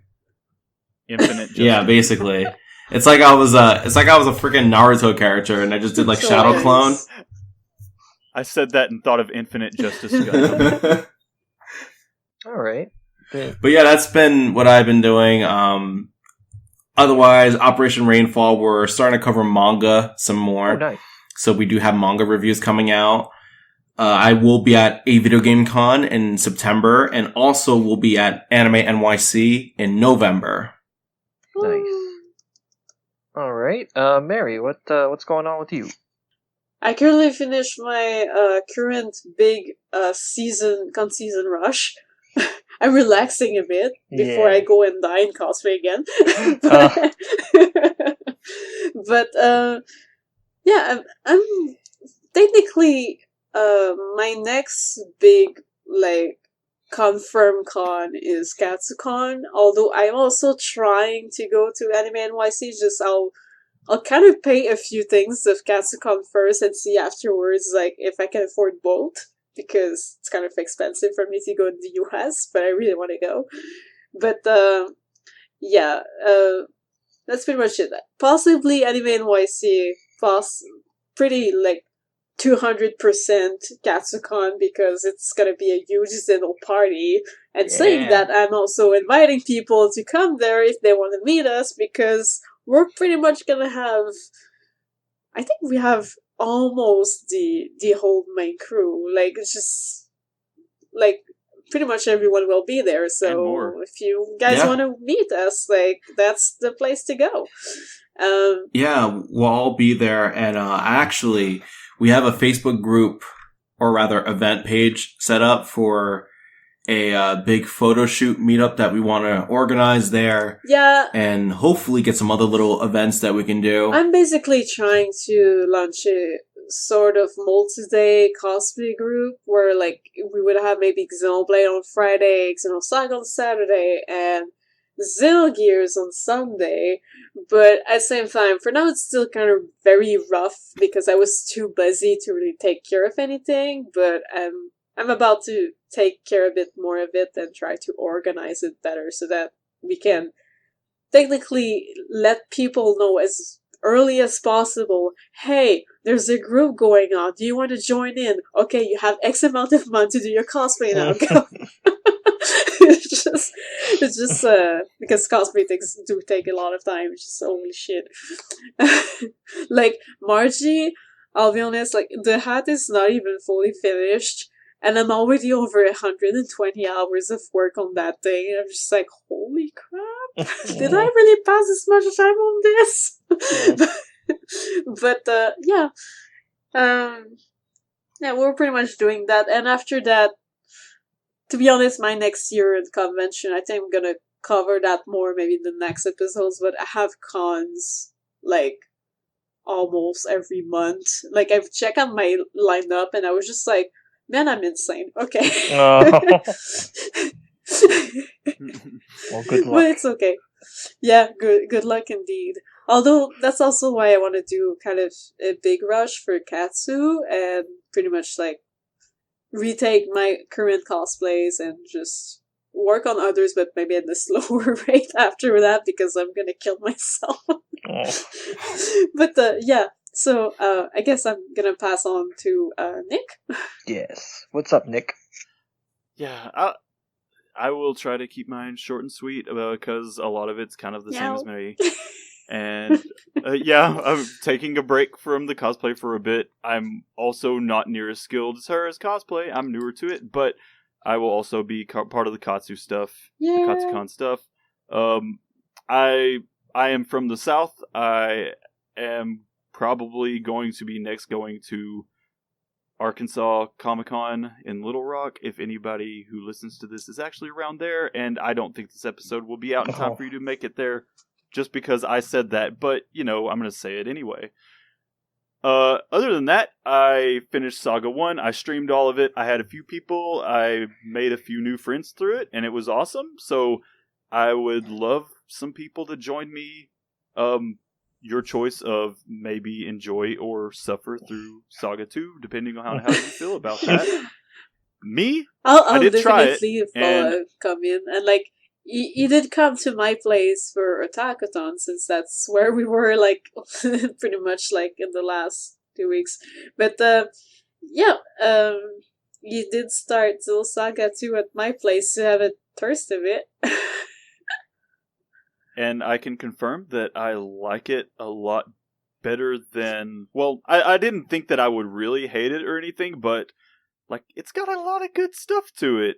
And it's more than just the story. There's actually some gameplay stuff that I really, really enjoy in it. But yeah, I will start streaming that soon. I will try to get the word out about when, but I usually try to stick to a schedule of Tuesday nights and Thursday nights at a specific time, such as like 8 we mostly Eastern. need to do a few setup and testing before starting to launch it officially. Just hoping that it won't give us as much trouble as the first one.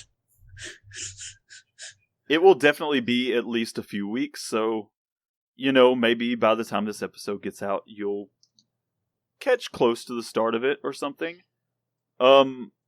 Other than that, I didn't really plug it before, so now that I actually post a little more on my Twitter, usually stuff like, I don't know, it's been between Smash Brothers stages, I've dug up some Xeno art on there, I like posting things from, especially Xenoblade X, just because that's like one of the only ways you can get screenshots of X is to post them on Twitter or something. And I also have tried to make it a habit of posting my cosplay a bit more. You can follow me at Nickelberg, which is Nickel and then B-U-R-G. It's a play on my name. It's usually listed as Radio Tanuki Cosplay. If not that, but that's the Twitter name anyway. And I think that's really about it for me. I'm gonna be streaming part of the time and go into that cosplay grind again in a month or so. And I'm probably going to be playing a lot of Astral Chain next week. When that comes out. Me too. Astral Chain. I'm getting it a few days behind because I ordered it through Amazon Japan. I was like, you know what? Screw it. I'm going to get the special edition. Yeah, I really wish we had gotten that special edition in North America, but oh well. Mm-hmm. Alright, well, I'm not really doing much. I'm still writing news articles for RPG Fan, and I still haven't put together my figures and stuff that I need to, but I'm also waiting on a cosplay that I ordered that's Xenosaga related, but there's been some difficulties, but I think it should be on its way now. I'm hopefully be prepared for Katsucon, because I am not crafty enough to make my own cosplay. It's fine. It's all about the fun. Yeah. We're just nuts and like to suffer, but like honestly, even though like they're not always like the best quality, at least like buying your cosplay keeps you sane. Yeah, that's true. All right, but yeah. Expect us to come into the con looking like we stayed up 3 days in space travel on the Elsa without sleep, stuck in hyperspace or something. All right. Well, in that case, so coming up, as Justin mentioned earlier, we will have a bonus anniversary episode. It's short and sweet. I should hopefully have it up on the anniversary, which is August 29th. Yes, which is also Xenosaga Episode 3's North America anniversary. Although now that I think about it, that one might actually came out before this one we're currently recording. Oh, judging by the length of this, I feel like we could almost I'm gonna try to at least have part 2 up at least within the next week or so, but so part 3 will be a while because before that we had our Shulk episode, and I'll need to put that out sometime probably in September or October, I don't know which. And then we do have an Elma episode planned for the future, but I'm not exactly certain when and who's gonna be on that just yet. But I think that's it for the immediate future, so thanks again. Well, we also gonna have a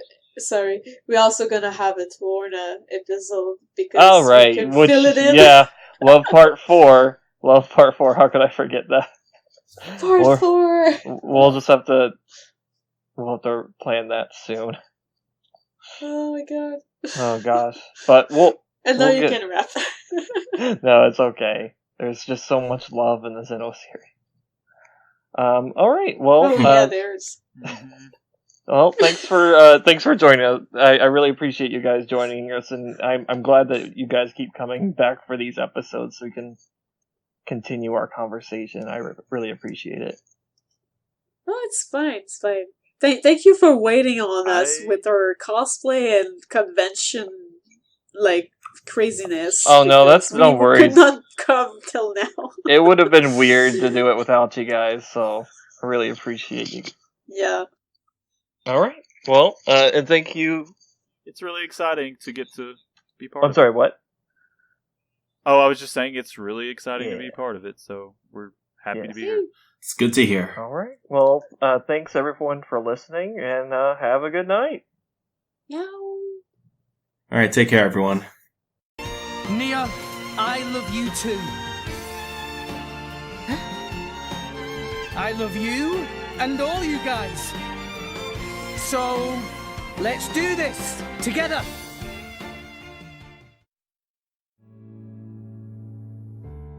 Very end of eternity, the final day has come to an end. It's gone for good.